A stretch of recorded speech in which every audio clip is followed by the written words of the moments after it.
Praise lord. ఇప్పుడు కొంచెము starting కొంచెము కష్టంగా వెళ్తూ ఉంటుంది. ప్రవక్త ఒక మాట అంటాడు ఆయన, ప్రవక్త అనుకుంటాడు ఆయన, నేను ఒక స్టెపినీ టైర్ని అన్నాడు. స్టెపినీ టైర్ ఏంటంటే, స్టెపినీ టైర్ అంటే తెలుసా మీకు ఎవరికన్నా? పాల్ బ్రదర్ మీరే చెప్పాలి, స్టెపినీ టైర్ అంటే ఏంటి? Extra tyre. అది లేకపోయినా కారు వెళ్తుంది, అది లేకపోయినా బస్సు వెళ్తుంది, అది లేకపోయినా అంత పని జరుగుతుంది. అయితే స్టెపినీ టైర్ ఎక్కడేస్తామంటే, రోడ్డు సరిగా లేనప్పుడు కొత్త టైర్ పాడు కాకుండా స్టెపినీ టైర్ వాడతాం. ప్రవక్త అంటాడు, ప్రభు అయిన యేసుక్రీస్తు రంగం మీదకి వచ్చేంత వరకు ఈ స్టెపినీ టైర్ పనిచేస్తుంది అంటాడు. అలాగే మరి ఈరోజు మీ ముందు కూడా ఇంకో స్టెపినీ టైర్ ఉన్నది. ప్రభు అయిన యేసుక్రీస్తు రంగం మీదకి వచ్చేంత వరకు ఈ స్టెపినీ టైర్ ఉంటుంది. అయితే ఇది గతుకుల రోడ్డు మీద వెళ్తుంది కదా, సరిగ్గా రాదు. స్టెపినీ టైర్ కరెక్ట్గా ఒక రోడ్డు మీదకి రాగానే ఇది పక్కగా తప్పుకొని అసలైన టైర్ వస్తుంది. అప్పుడు దాకా నా ప్రయత్నం నేను చేస్తూ ఉంటాను. హల్లెలూయా. మరి ఈరోజు దేవుని చిత్తమైతే నేను ఒక అంశం మాట్లాడదాం అనుకుంటున్నా. ఏ అంశం అండి? మీకంతా తెలుసు, మీ కళ్ళ ముందే జరుగుతూ ఉన్నది, నేనేం దాచిపెట్టట్లా. మూడో ఈడుపు యొక్క శక్తి. నేను అంటున్నాను, మూడో ఈడుపు ఏంటి? మూడో ఈడుపు అంటే రెండో ఈడుపు తెలియాల, రెండో ఈడుపు అంటే మొదటి ఈడుపు తెలియాల, మొదటి ఈడుపు తెలియాలంటే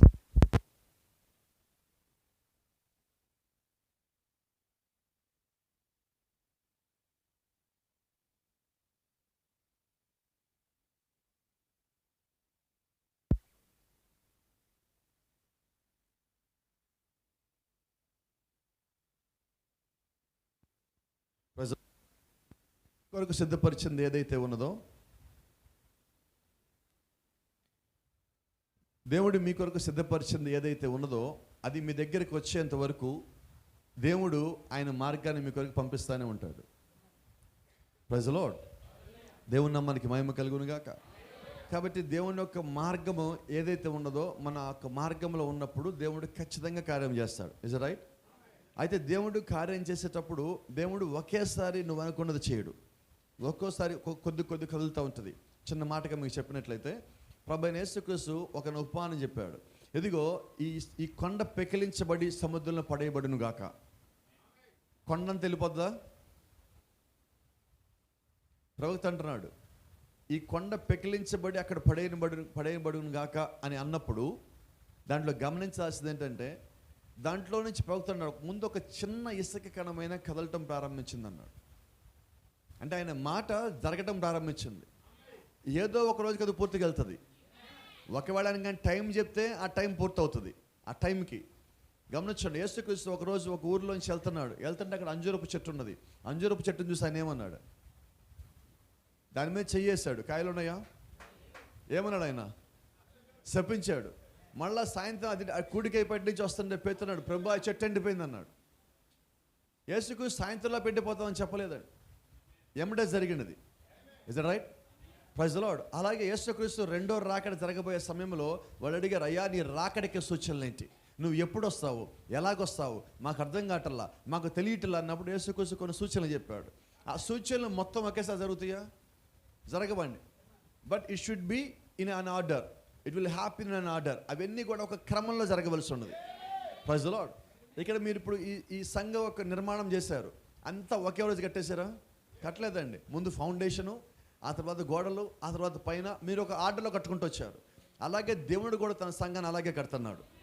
దేవుడు కూడా సంఘాన్ని ఒకేసారి ముందు పైకి పోయిలా, ఆయన ముందు శిరస్సును పంపించాల, శిరస్సును చివరిలో పంపించాడు. ముందు మన కింద సిద్ధపరిచి ఆ తర్వాత శిరస్సును తెచ్చిపెడుతున్నాడు. Praise the Lord. కాబట్టి దేవుడు ప్రతి దాన్ని ఒక క్రమంలో తీసుకొని వస్తాడు. ఆమేన్. హల్లెలూయా. సరే, ఒక చిన్న ప్రశ్న అడుగుతా, దీనికి సంబంధం లేదు కానీ ఒక చిన్న ప్రశ్న అడగాలని ఉంది నాకు. ప్రకటన గ్రంథంలో 3వ అధ్యాయం తర్వాత ఏ అధ్యాయం వస్తుంది? షూర్? నిజమేనా? 3వ అధ్యాయం తర్వాత ఏ అధ్యాయం వస్తుంది? 4 నెలలు చేయొద్దండి. ఇది ధన్మానం. 4 కాదా, 3 తర్వాత? 4 అంటే తెలిస్తే కన్ఫర్మ్గా తెలిస్తే చేయొద్దండి. 4 3 తర్వాత? షూర్? బయట ఉన్నవాళ్ళు 3 తర్వాత 4 కొంతమంది పాస్టర్లు చేయట్లేదు, వాళ్ళకి విషయం తెలిసిపోయింది. వాళ్ళకి నేనంటాను ప్రకటన గ్రంథంలో 3వ అధ్యాయం తర్వాత అధ్యాయం ఏదంటే 10వ అధ్యాయం వాళ్ళు చేయొద్దండి. 3వ అధ్యాయం తర్వాత ఏ అధ్యాయం జరుగుతుంది? 10వ అధ్యాయం జరుగుతుంది. ఇదేం పాస్టర్ అసలు ఏం మాట్లాడుతున్నారు మీరు? మాకు అంత మేము ఎలా కనిపిస్తున్నాం? ఉంటే చీకటి పట్ల ఉండొచ్చు, మా కళ్ళు మాత్రం చీకట్లో లేవంటారా? 3వ అధ్యాయంలో చివరి భాగం ఏంటి? 7వ సంఘకాలం. 7వ సంఘకాలపు దూత ఎవరు?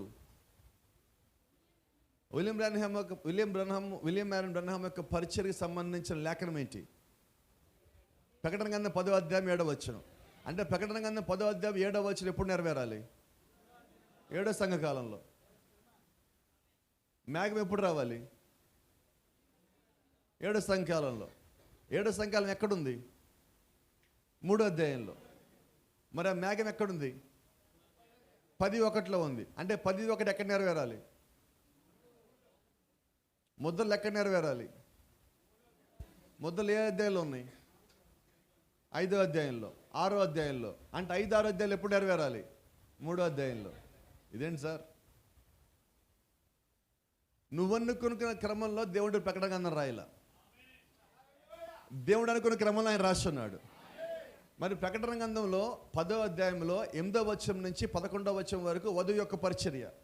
ఈ వధువు యొక్క పరిచర్య ఎప్పుడు జరగాలి? 3వ అధ్యాయంలో. ఎందుకంటే 4వ అధ్యాయంలో ఎత్తబాటు ఉన్నది. అంటే 4వ అధ్యాయానికైనా ముందే 10వ అధ్యాయం జరగాల. ఇదేంటంటే దేవుడు ఎలా ఉన్నాడు? ఏంటి మన పరిస్థితి అర్థం కాకపోతే? అంటే దేవుడు ఆయన ఒక క్రమంలో తెస్తాడు. రాశాడు కదా అని ఆయన ఇప్పుడు వాక్యం తర్వాత వాక్యం నెరవేర్చుకుంటూ రాలేదని అర్థమైనదా? ఆయన సాతానుని గందరగోళం చేయడానికి బైబిల్ రాశాడు. అయితే అది అర్థం చేసుకునే జ్ఞానాన్ని ఆయనే మనకిచ్చున్నాడు. ఎట్లాంటి దేవుడు తెలుసా మనకున్న దేవుడు? ఆయన ఎంతో విచిత్రమైన దేవుడు. ఆయన పెద్ద పెద్ద వాళ్ళకి, గొప్ప గొప్ప వాళ్ళకి జ్ఞానాలకు మరుగుపరిచారు. ఇలాంటి చిన్నపిల్లలకేమో బయలుపరిచాడు. Praise the Lord. 6 సంఘకాలాల్లో గొప్ప జ్ఞానవంతులు ఉన్నారు. వాళ్ళకి మరుగుపరిచి 7వ సంఘకాలలో చిన్న చిన్న పిల్లలు, లేక కరెక్ట్గా మాట్లాడితే 7వ క్లాస్ చదువుకున్నానికి మొత్తం బయలుపరిచాడు. Praise the Lord. ఈరోజు వర్తమానం ఎక్కువగా నమ్మిన వాళ్ళు ఎవరు తెలుసా? నిశానీలు అండి. నిశానీలు చదవటం సరిగ్గా రాని వాళ్ళు వర్తమానం ఎక్కువ నమ్మారు. ఎందుకని అంటారు? దేవుడు యొక్క బయలుపాటు వాళ్ళకి వచ్చిందండి. దేవుడు వాళ్ళకి చదువు ఇవ్వాల, బయలుపాటు మాత్రం ఇచ్చాడు. దేవుడు వాళ్ళకి జ్ఞానం ఇవ్వలేదండి, వర్తమానం మాత్రం ఇచ్చున్నాడు. కాబట్టి ఈరోజు నువ్వు నిజంగా మనసు పెట్టి ఒకసారి ప్రార్థన చేసావంటే, నువ్వు నిజంగా మనసు పెట్టి ఒకసారి నువ్వు దేవుడిని అడిగావంటే దేవుడికి ఒక క్రమాన్ని బయలుపరుస్తాడు. నిజమైన వ్యక్తి, పరిశుద్ధాత్మ కలిగిన వ్యక్తి ఏం చేస్తాడంటే ఎప్పుడు క్రమాన్ని క్రమంలో పెడతాడు. Is right? ఇప్పుడు దేవుడు వచ్చి ఏం చేస్తాడు? దేవుడని క్రమ పెట్టేవాడని. ప్రవక్త యొక్క పరిచర్య ఏంటి? క్రమంలో పెట్టడము. అపోస్తలుల యొక్క పరిచర్య ఏంటి? క్రమంలో పెట్టడము. కాపరి యొక్క పరిచర్య ఏంటి? క్రమంలో పెట్టడము. సో దేవుడికి ఏం కావాలి? ఒకసారి దేవుడి దగ్గరికి పెద్ద పెద్ద పాస్టర్లు వచ్చారు, వైట్ అండ్ వైట్ వేసుకోవచ్చు. వాళ్ళని బయట గుమ్మం దగ్గర ఆపారు, లోపల అన్నిటిలా. వాళ్ళు అన్నారు, మేము భూమి మీద చాలా పెద్ద పాస్టర్ గారు అన్నాం. మా దగ్గర 30,000 మంది 40,000 మంది రోజుకి మాకు 3 ఆరాధనలు ఉంటాయి అన్నారు. గుమ్మం దగ్గర దూత ఆపాడు, మీకు లోపలికి పర్మిషన్ లేదన్నారు. లేదు మేమెవరో నీకు తెలియటం లేదు, మేము ఎంతెంత పెద్ద కొడుకులు పెట్టామో తెలుసా, మేము ప్రతిరోజు డైలీ టీవీలో మెసేజ్ చెప్తా ఉన్నారు వాళ్ళు. Praise the lord. ఆ దూత అన్నాడు, అయ్యా సారీ ఏమనుకోవద్దు, మీ పేరు ఇక్కడ లేదు. అసలు యేసుక్రీస్తు రమ్మండి, మేము ఆయన కంప్లైంట్ చేస్తాం. అసలు మేము ఆయన నామంలో దెయ్యాలు కొట్టలేదా? ఆయన నామంలో అద్భుత కార్యములు చేయలేదా? ఆయన నామంలో ఘనమైన కార్యములు చేయలేదా? నువ్వేంటి మా గురించి ఎలాగంటున్నావు? పిలువ ఆయనతో మాట్లాడాలన్నాడు. పాపం అప్పుడు యేసుక్రీస్తు అటు పక్కకు వస్తున్నాడు. ఎందుకంటే యేసుక్రీస్తు ఎవరితో గోళీలు ఆడలేదండి, ఎవరితో బిస్కెట్లు చాక్లెట్లు లాక్కోలేదండి. ఆయన ఎప్పుడు విశ్వాసాలతో బిజీగా ఉన్నాడు ఆయన. Praise the Lord. అక్కడికి పాస్టర్లు వచ్చినప్పుడు, యేసుక్రీస్తు అక్కడికి వచ్చినప్పుడు బైబిల్ చెప్తా ఉంది, వాళ్ళు యేసుక్రీస్తుని చూసి, అయ్యా ఈయనేంటని మమ్మల్ని ఆపుతున్నాడు, లోపల రానికుండా, మేము నీ నామంలో దెయ్యాలు ఎలగొట్టలేదా? నీ నామంలో అద్భుత కార్యములు చేయలేదా? నీ నామంలో మహా పెద్ద పెద్ద కూడికలు మేము పెట్టలేదా? నీ నామంలో 1000 మందికి మేము తండ్రి కుమారు అని చెప్పి బాప్టిజాలు ఇవ్వలేదా? ఆయన అంటున్నాడు, మొత్తం విన్నాడు. ఏమన్నాడు ఆయన? అంటే నువ్వు ఎన్ని చేసినా కూడా క్రమంగా లేకపోతే నీ పరిస్థితి అంతేనా? గేట్ బయటే జాగ్రత్త. కాబట్టి నువ్వు క్రమం కలిగి ఉండాలి, మొత్తం కలిగి ఉన్నా. నువ్వు 7 ముద్రలు 7 సార్లు చదవచ్చు, దానివల్ల గొప్ప ప్రయోజనం ఏమి లేదు క్రమంలో లేకపోతే. దానియేలు 70 వాళ్ళ నోటికి నీకు మొత్తం కంఠస్థ వచ్చి ఉండొచ్చు, అయినప్పుడు క్రమంలో లేకపోతే ఎటువంటి ప్రయోజనం లేదు.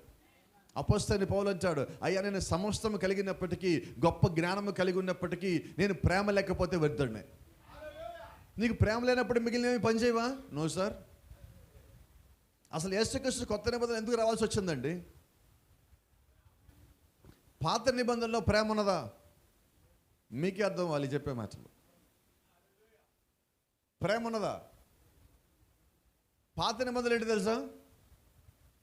కంటికి కన్ను, పంటికి పన్ను. మనం ఇప్పుడు దాకా ఎలాగున్నాం? కంటికి కన్ను, వాడు ఒకటి అన్నాడా, వాడు ఒక కోడి పెట్టాడు, మరి 2 కోడ్లు పెడదాం, వేసేద్దామండి.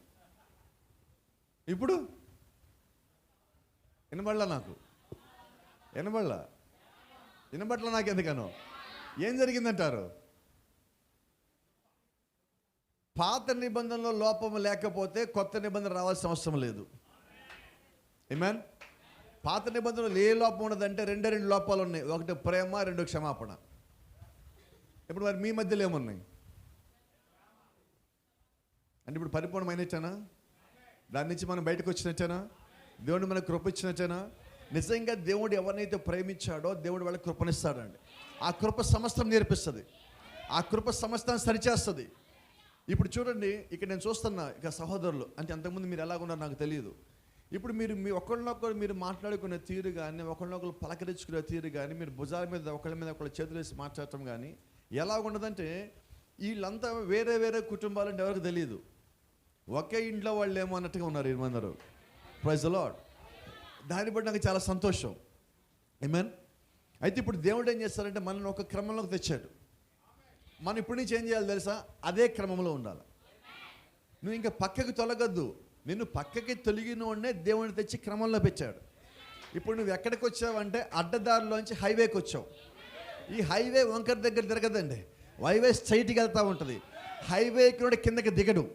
ఎందుకని దిగడంటే బైబిల్ చెప్తా ఉన్నది, ఆయన ప్రధాన యాజకుడు, ఈజ్ ఆయన హై ప్రీస్ట్, ఆయన ప్రధాన యాజకుడు అయి ఉన్నాడు.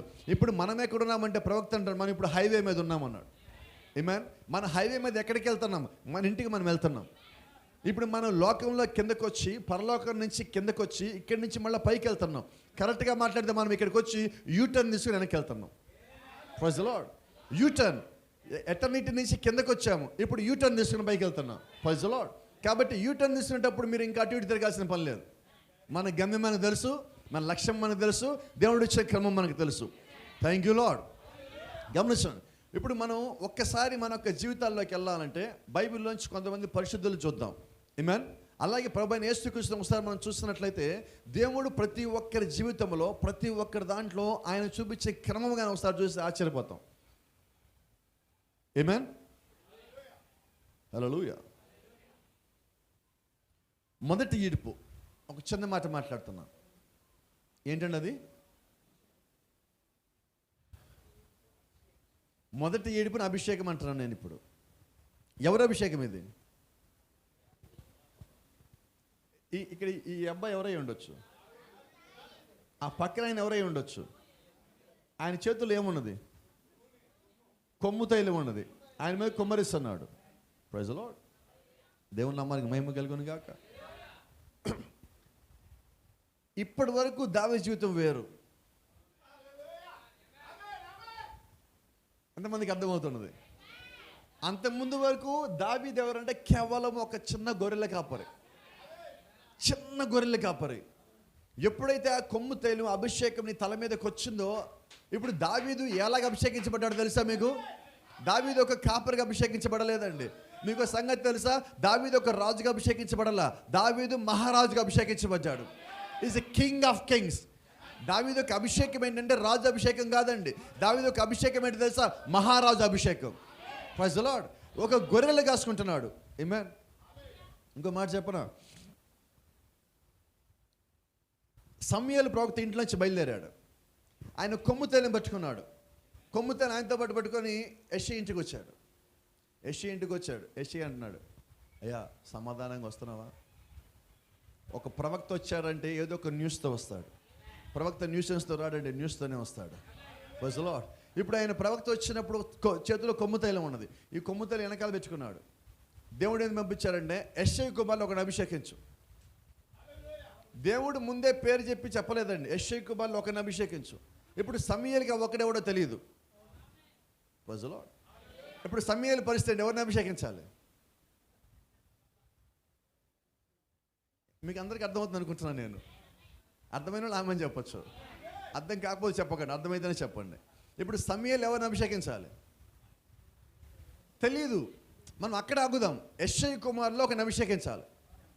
వాస్తవానికి ఏంటంటే సమూయేలుకి యెష్షయి కుమారులు ఎంతమందో తెలియదు. ఎవరు ఏ పరిచర్య కలిగిన వాళ్ళో, ఎవరిలో ఏ పిలుపు ఉండదో సమూయేలుకి తెలియదు. అయితే సమూయేలు రోల్ ఏంటి? అక్కడికి వచ్చినప్పుడు ఆర్డినేషన్ ఇవ్వాలి, ఎవరికో ఒకరికి ఇవ్వాలి. ఆ ఒకడెవడంటే యెష్షయి కుటుంబంలోనే. Praise the lord. దేవుని నామానికి మహిమ కలుగును గాక. అప్పుడు ఇంట్లో ఒక పెద్ద కుమారుడు వచ్చాడు. ఈ మాట చెప్పగానే, యెషయా మీ కుమారులు ఒకరిని అభిషేకం చేయాలి, దేవుడిని పిలవమన్నాడు. నీ కుమారుని పిలవమన్నాడు. అయ్యా ఒక్క నిమిషం అన్నాడు. ఇంట్లో పెద్దోడు రెడీ అయ్యాడు, నీట్గా షేవింగ్ చేశాడు, మంచి క్రాఫ్ట్ చేశాడు, చక్కగా బట్టలు వేసాడు, అందరికన్నా భుజాలన్న హైట్గా ఉన్నాయి, మంచి సూట్ వేసుకున్నాడు, ప్రవక్తనట్టుగా మంచి స్ప్రే కొట్టుకుని వచ్చాడండి అభిషేకం కోసం. సమూయేలు చూడగానే మంచి హైట్గా ఉన్నాడు, ఒడ్డు పడుకున్నాడు, చూడబోతే రాజులాగా ఉన్నాడు.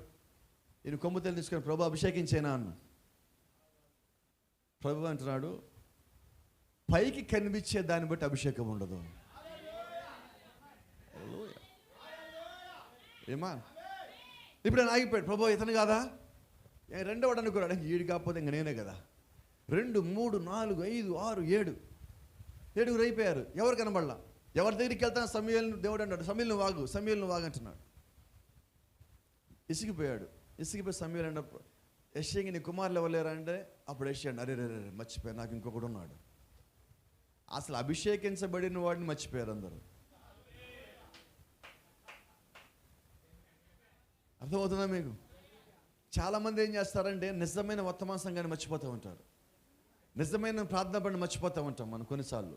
అయితే ఇక్కడ గమనించండి, ఇప్పుడు యెషయా మర్చిపోయానని చెప్పి రమ్మన్నాడు. దావీదు ఎక్కడున్నాడు ఇప్పుడు? నేను చెప్తాను చూడండి, గొర్రెల కాపరని మీరు, నేను చెప్తాను.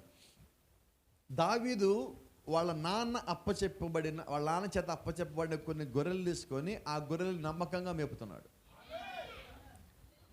ఇప్పుడు దావీదు ఏం చేస్తున్నాడు? వాళ్ళ నాన్న అప్పచెప్పిన పని నమ్మకంగా చేస్తున్నాడు. ఇంట్లో ఆర్డినేషన్ ఉంది తెలుసు, ఎవడో ఒక న్యూస్ పంపించేమంటాడు, దావీదు నాకు సంబంధం లేదు, వాళ్ళ పని ఉంటారు. కానీ అది గమనించండి, నీ యొక్క అభిషేకము నీ కొరకు నువ్వు వచ్చేదాకా ఎదురు చూస్తూనే ఉంటుంది. ఆమేన్. ఇప్పుడు ఈరోజు మనమందరం ఎవరంటే అంత్యకాల అభిషిక్తులము. ఆ అభిషేకము మన కొరకు అంత్యకాలం వరకు ఎదురు చూస్తూనే ఉన్నది, అది ఎక్కడికి పోదు. 7వ సంఘకాల వర్తమానము 7వ సంఘకాలంలో వాళ్ళకే రావాలి, అది ముందు రాదు. దావీదు యొక్క అభిషేకము దావీదు మీదకే రావాలి, అది ముందుగా రాదు. అలాగే ప్రతి ఒక్కరికి దేవుడు ఇచ్చిన అనాయింటింగ్ అనేది ఉంటుంది, అది నీ దగ్గరికే రావాలి, నీ అభిషేకం ఇంకోళ్ళకి పోదు. ఎలాగంటారా, మోషే చేయాల్సిన పని చేయకుండా 40 ఏళ్ళు పారిపోయినప్పుడు దేవుడు మోషే ప్లేస్లో వేరే భాషను తెచ్చాడా? ఎవరు రావాలా? మోషేనే రావాలా? యోనా పారిపోయాడు, 3 రోజులు లేట్ అయింది పని, దేవుడు ఆగాడా? వేరే వాడిని తెచ్చాడా? యోనాని మళ్ళీ వెనక తెచ్చాడండి. నువ్వు ఎంత పారిపోయినా నీ మీద అభిషేకం ఉంటే నువ్వు ఎక్కడికి పోలేవు. దేవుడి చిత్తములో ఏది ఉంటే ఆ చిత్తాన్ని లోబడి తీరాల్సిందే. ఇప్పుడు దావీదేమో ఊరు బయట ఉన్నాడు, వీళ్ళందరూ ఇంట్లోనే ఉన్నారు. ఇంట్లోనే ఉన్నోడికేమో అభిషేకం లేదు, ఊరు బయట ఇచ్చిన పని నమ్మకంగా చేసేవాడికి అభిషేకం వెతుక్కుంటూ వస్తుంది. ఇంట్లో సమూయేలు ఎదురు చూస్తున్నాడు, ఇంట్లో యెషయా ఎదురు చూస్తున్నాడు, ఇంట్లో 7 అన్నదమ్ములు ఎదురు చూస్తున్నారు, సమూయేలు ప్రవక్త పాటు వచ్చినందరూ ఎదురు చూస్తున్నారు. సమూయేలు ప్రవక్త దగ్గర ఉన్న కొమ్ము తైలము దావీదు కోసం ఎదురు చూస్తున్నది. ఇంకోటి చెప్పనా, వీటన్నిటికన్నా మించి దేవుడు దావీదు కొరకు ఎదురు చూస్తూ ఉన్నాడు. ఆమేన్. దేవుడి నోట్లోంచి ఒక మాట రావాలి. ఏ మాట రావాలంటే సమూయేలు అభిషేకించేయని. ఆ మాట కొరకు దేవుడు ఎదురు చూస్తున్నాడు. దావీదు మాత్రము తనకిచ్చిన గొర్రెలు తీసుకుని వెళ్ళి ఊరి చివరి ఉన్న పొలంలో అక్కడ కూర్చొని ఒక చెట్టు కింద కూర్చొని, రోజు అదే చెట్టు కిందకి వెళ్తాడు, ఆ చెట్టు కింద కూర్చొని దావీదు పాటలు పాడుకుంటున్నాడు. ప్రజల్లో ఎంత అద్భుతమైన కృప అని దావీదు పాడుకుంటున్నాడు. Praise the lord. దావీదు ఆ పాట పాడుకున్నప్పుడు వెనకాల నుంచి ఎవరు వచ్చారు? దావీదు త్వరగా ఇంటికి రా, మన ఇంటికి సమూయేలు పాస్టర్ గారు వచ్చారు. ఇంటికి వచ్చారు, పాస్టర్ గారు వందనాలు పాస్టర్ గారు అన్నారు. ఆ వందనాలు లోపే ఈ కొమ్ము తేలిని తీసుకొని సమూయేలు రెడీగా ఉన్నారు. 6 అయిపోయారు, 7 అయిపోయారు, ఇంక మిగిలింది ఒక్కడే. ఖచ్చితంగా ఈడై ఉంటాడు 8వ వాడు. రెడీగా ఉన్నాడు కొమ్ము తేలిని తీసుకొని. దావీదు వచ్చి రాగానే ప్రభువా ఇతనేనన్నాడు. ఈయన అనగానే ఎమ్మటే కొమ్మని చేసి ఇక్కడ మహారాజు అయ్యవు. నువ్వు చెప్పనా? దావీదు రెడీ అవ్వాల అభిషేకానికి. దావీదు అభిషేకానికి దేవుడు రెడీ అయ్యాడు. దావీదు నేను రెడీగా లేను, ఇదేంటి నేను ఈ బట్టలో ఉన్నాను, నేను ఇలాగ ఉన్నాను, ఇదేంటి వాసన వస్తున్నా బట్టలు, గొర్రెల వాసన కొడతా ఉన్నాను, నేను ఇంకా రెడీ అవ్వలేను, స్నానం చేసి వస్తానల్లా. ఆర్డినేషన్ అయిపోయింది. ప్రిపేర్ అయిన వాళ్ళకి ఏం ఆర్డినేషన్ లేదు, ఏ ప్రిపరేషన్ వాళ్ళకి ఆర్డినేషన్ వచ్చేస్తుంది. ప్రతి ఒక్కరి జీవితం అంతే, నా జీవితం కూడా అంతే. నాకు ఏమాత్రం ప్రిపరేషన్ లేకుండా వచ్చా నేను. నాకు తెలియదు అసలు క్రిస్టియానిటీ అంటే ఏంటో తెలియదు, వర్తమానం అంటే ఏంటో తెలియదు, దేవుడు అంటే ఏంటో తెలియదు. తీసుకొచ్చి దేవుడు పరిచయం చేయమన్నాడు. ఈరోజుగా అలా చేస్తున్నాం. ఇది నా పరిచర్య అయితే ఇంత దూరం రాకపోను. దేవుడు ఇచ్చిన పరిచర్య కాబట్టి ఇక్కడికే కాదు, వేరే ఖండానికి కూడా పోయించడం దేవుడు చిత్తము కాబట్టి. Praise the Lord. గమనించండి, ఇప్పుడు దావీదు ఏమయ్యారు? అభిషేకించబడ్డాడు. అభిషేకం ఏం అభిషేకం? రైట్. అంటే ఇప్పుడు దావీదు జీవితంలో మహారాజు అవ్వాలా అవ్వకూడదా? ఇప్పుడు దావీదుకి ఒక ప్రత్యక్షత ఉన్నది. నన్ను అభిషేకించింది సమూయేలు. దేవుడు ఒక నిజ ప్రవక్త. నిజ ప్రవక్త చెప్పాడా జరగాల్సిందే. ఇక్కడ చెప్పడం కాదు, అభిషేకించాడు. దావీదు మీద ఉన్న కొమ్ము తేలు సువాసన మన్నాడు కూడా వస్తుంది. ఆమేన్. ఆ అభిషేకం యొక్క సువాసన దావీదు రాజు అయ్యేంత వరకు ఉంటానే ఉంటుంది. Praise the Lord. గమనించాడు. మిగతా విషయం ఏంటంటే ఈరోజు అభిషేకం అయిపోయినది. సమూయేలు ప్రవక్త వెళ్ళిపోయాడు, ఎవరు ఇళ్ళలోకి వాళ్ళు వెళ్ళిపోయారు. దావీదు మళ్ళా ఉదయము అదే గొర్రెలు తీసుకొని అదే చెట్టు కింద కూర్చొని మళ్ళీ అదే పాటలు పాడుకుంటున్నాడు. నేను రాజు అయిపోయానులా. నువ్వు రాజు అయ్యావని నీకు రాజ్యం ఉండాలా. రాజ్యం అంటే ప్రజలు. నీ ప్రజలు లేరు, నేను రాజు అయిపోయాడు. ఇప్పుడు నీకు ప్రజలు కావాలి. ప్రజలు. ఇప్పుడు దేవుడు ఏం చేయాలి? దావీదుకి ప్రజల్ని ఇవ్వాలంటే దావీదుకి ముందు ట్రైనింగ్ ఇవ్వాలి. ట్రైనింగ్ దేవుడు ఎక్కడ ఇచ్చాడంటే ఈ కాల ప్రవక్త అన్నాడు, దావీదుకి దేవుడు రహస్యంగా ట్రైనింగ్ ఇచ్చాడు. ఆమేన్. ఆ చెట్టు కింద దావీదు కూర్చున్నప్పుడు రోజులాగా పాటలు పాడుకుంటామంటే అకస్మాత్తుగా ఒక గొర్రె ఎక్కడో మూల నుంచి భయంగా అరుస్తున్నది. Praise the lord. దావీదు ఈ పాటను ఆపేశాడు. చేతిలో ఉన్న స్వరమండల సితార్ని అక్కడ పడేశాడు. నిదానంగా ఆ గొర్రె దగ్గరికి వెళ్ళాడు. ఆ గొర్రె కన్నా ముందు ఒక సింహం ఇలాగొచ్చి నోరు తెరుస్తూ ఉన్నది గొర్రెని పెట్టుకోవడానికి. ఏం చేశాడు దావీదు? దాని నోటిని చీల్చి చెప్పాడు ఒట్టి చేతులతో. మనకందరికి తెలుసు. ఆమేన్. మర్నాడు దావీదు మళ్ళీ అదే చెట్టు కిందకి వెళ్ళాడు. మళ్ళా గొర్రెలను అక్కడే పెట్టాడు. దావీదు ఎలాంటి వాడో తెలుసా? చాలా మొండోడండి. నిన్న సింహం వచ్చింది కదా, దాన్ని చంపాం కదా, ఇంకేదన్నా వస్తానుకోలేదండి. మళ్ళీ అక్కడికి వెళ్ళి కూర్చున్నాడు. ఈసారి ఎలుగుబంటి వచ్చింది, ఎలుగుబంటి కూడా చంపున్నాడు. మీకు ఇప్పుడు చిన్న విషయం అర్థం కావాలా? దావీదు సుమారుగా ప్రవక్త అన్న భాష మాట్లాడినట్టయితే 5 అడుగుల 6 అంగుళాలు 5 అడుగులు 7 అంగుళాలు హైట్ ఉన్నాడు. ఇంకా మీసాలు కూడా సరిగా రాలా. అటువంటి దావీదు ఒక సింహాన్ని ఎలా చంపాడు? ఒక ఎలుగుబంటిని ఎలా చంపాడు? దావీదుకు ఒక ప్రత్యక్షత ఉన్నది. ఏంటయ్యా ప్రత్యక్షత అంటే దావీదు మీద మహారాజు అభిషేకం ఉన్నది. మహారాజు అయ్యేంత వరకు దావీదుకి ఏమీ కాదు. ఇప్పుడు సింహాలు చంపుతాయా? ఎలుగుబంటిని చంపుతాయా? ఇప్పుడు సింహానికి భయపడతాడా? దావీదైతే సింహానికి భయపడడు, దావీదైతే ఎలుగుబంటికి భయపడడు.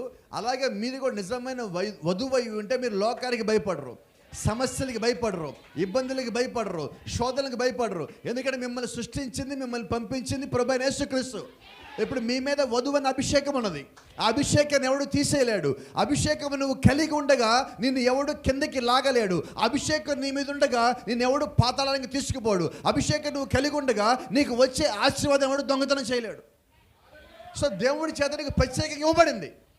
నువ్వు అది గ్రహించినట్లయితే, నువ్వు ఆ ప్రత్యక్షతగాన్ని కలిగి ఉన్నట్లయితే నువ్వు ఎవరికి భయపడు. ఆమేన్. సింహం బరువు 250 కేజీలు, ఎలుగుబంటి బరువు 500 కేజీలు. ఏం జరిగింది? డబుల్ అయింది. ఇంచుమించుగా అదే బరువు గొల్యాతు కూడా. ఎందుకని ఈ మాటలు చెప్పానంటే, నీ విశ్వాసం ఎంతైతే ఉందో నీ సమస్య కూడా అంతే ఉంటుంది. ఇప్పుడు దావీదు ఎగ్జామ్ పెట్టాడు, ఎల్కేజీ ఎగ్జామ్, సింహాన్ని చంపటం. 10th క్లాస్ ఎగ్జామ్ ఎలుగుబంటిని చంపటం. ఇప్పుడు డిగ్రీ పాస్ అవ్వాలి, ఏం చేయాలి? అంతే. ప్రతిరోజు దేవుడు ఏం చేస్తారంటే నీ లోపల ఆయన మీద ఎంత విశ్వాసం ఉందో నీ ముందు అంతే సమస్యను తెస్తాడు. నువ్వు ఆ సమస్యను జయించావా, ఇంకా సమస్య లేదనుకోవద్దు, ఇంకా పెద్ద సమస్య వస్తుంది ఇప్పుడు నీకు. అయితే అదే సమయంలో నీ దగ్గర ఇంకా ఎక్కువ విశ్వాసం ఉన్నది. నీ ప్రత్యక్ష నువ్వు కలిగి ఉన్నప్పుడు నీ దగ్గరికి సమస్య వస్తున్నప్పుడు దాన్ని దాటే శక్తి దేవుడి లోపల ముందుగానే పెట్టాడు. అనుమానంగా ఉన్నదా? శాంసను అక్కడికి వెళ్ళినప్పుడు, శాంసన్ చేతులు కట్టేసినప్పుడు 3000 మంది శాంసన్ మీద పడినప్పుడు, ఆ కొండపైన ఏతం బండ సందులో శాంసన్ ఉన్నప్పుడు అక్కడ దేవుడు ముందుగానే ఒక గాడిదని చంపి అక్కడ దౌడెంపుకొని పెట్టున్నాడు. శాంసన్ వెళ్ళటానికన్నా ముందు అక్కడ గాడి చనిపోవాలా, అక్కడ దౌడెంపుకి రావాలా. Is not right? Praise the lord. అంటే దేవుడు ముందుగా నీ ఆయుధం సిద్ధం చేశాడు, నువ్వు అక్కడ పోవటం ఆలస్యం. సమస్య దగ్గరికి వస్తుంది, సమస్య అనుకుంటుంది ఇడు ఒక్కడి దగ్గర నేసేద్దాం అనుకుంటుంది.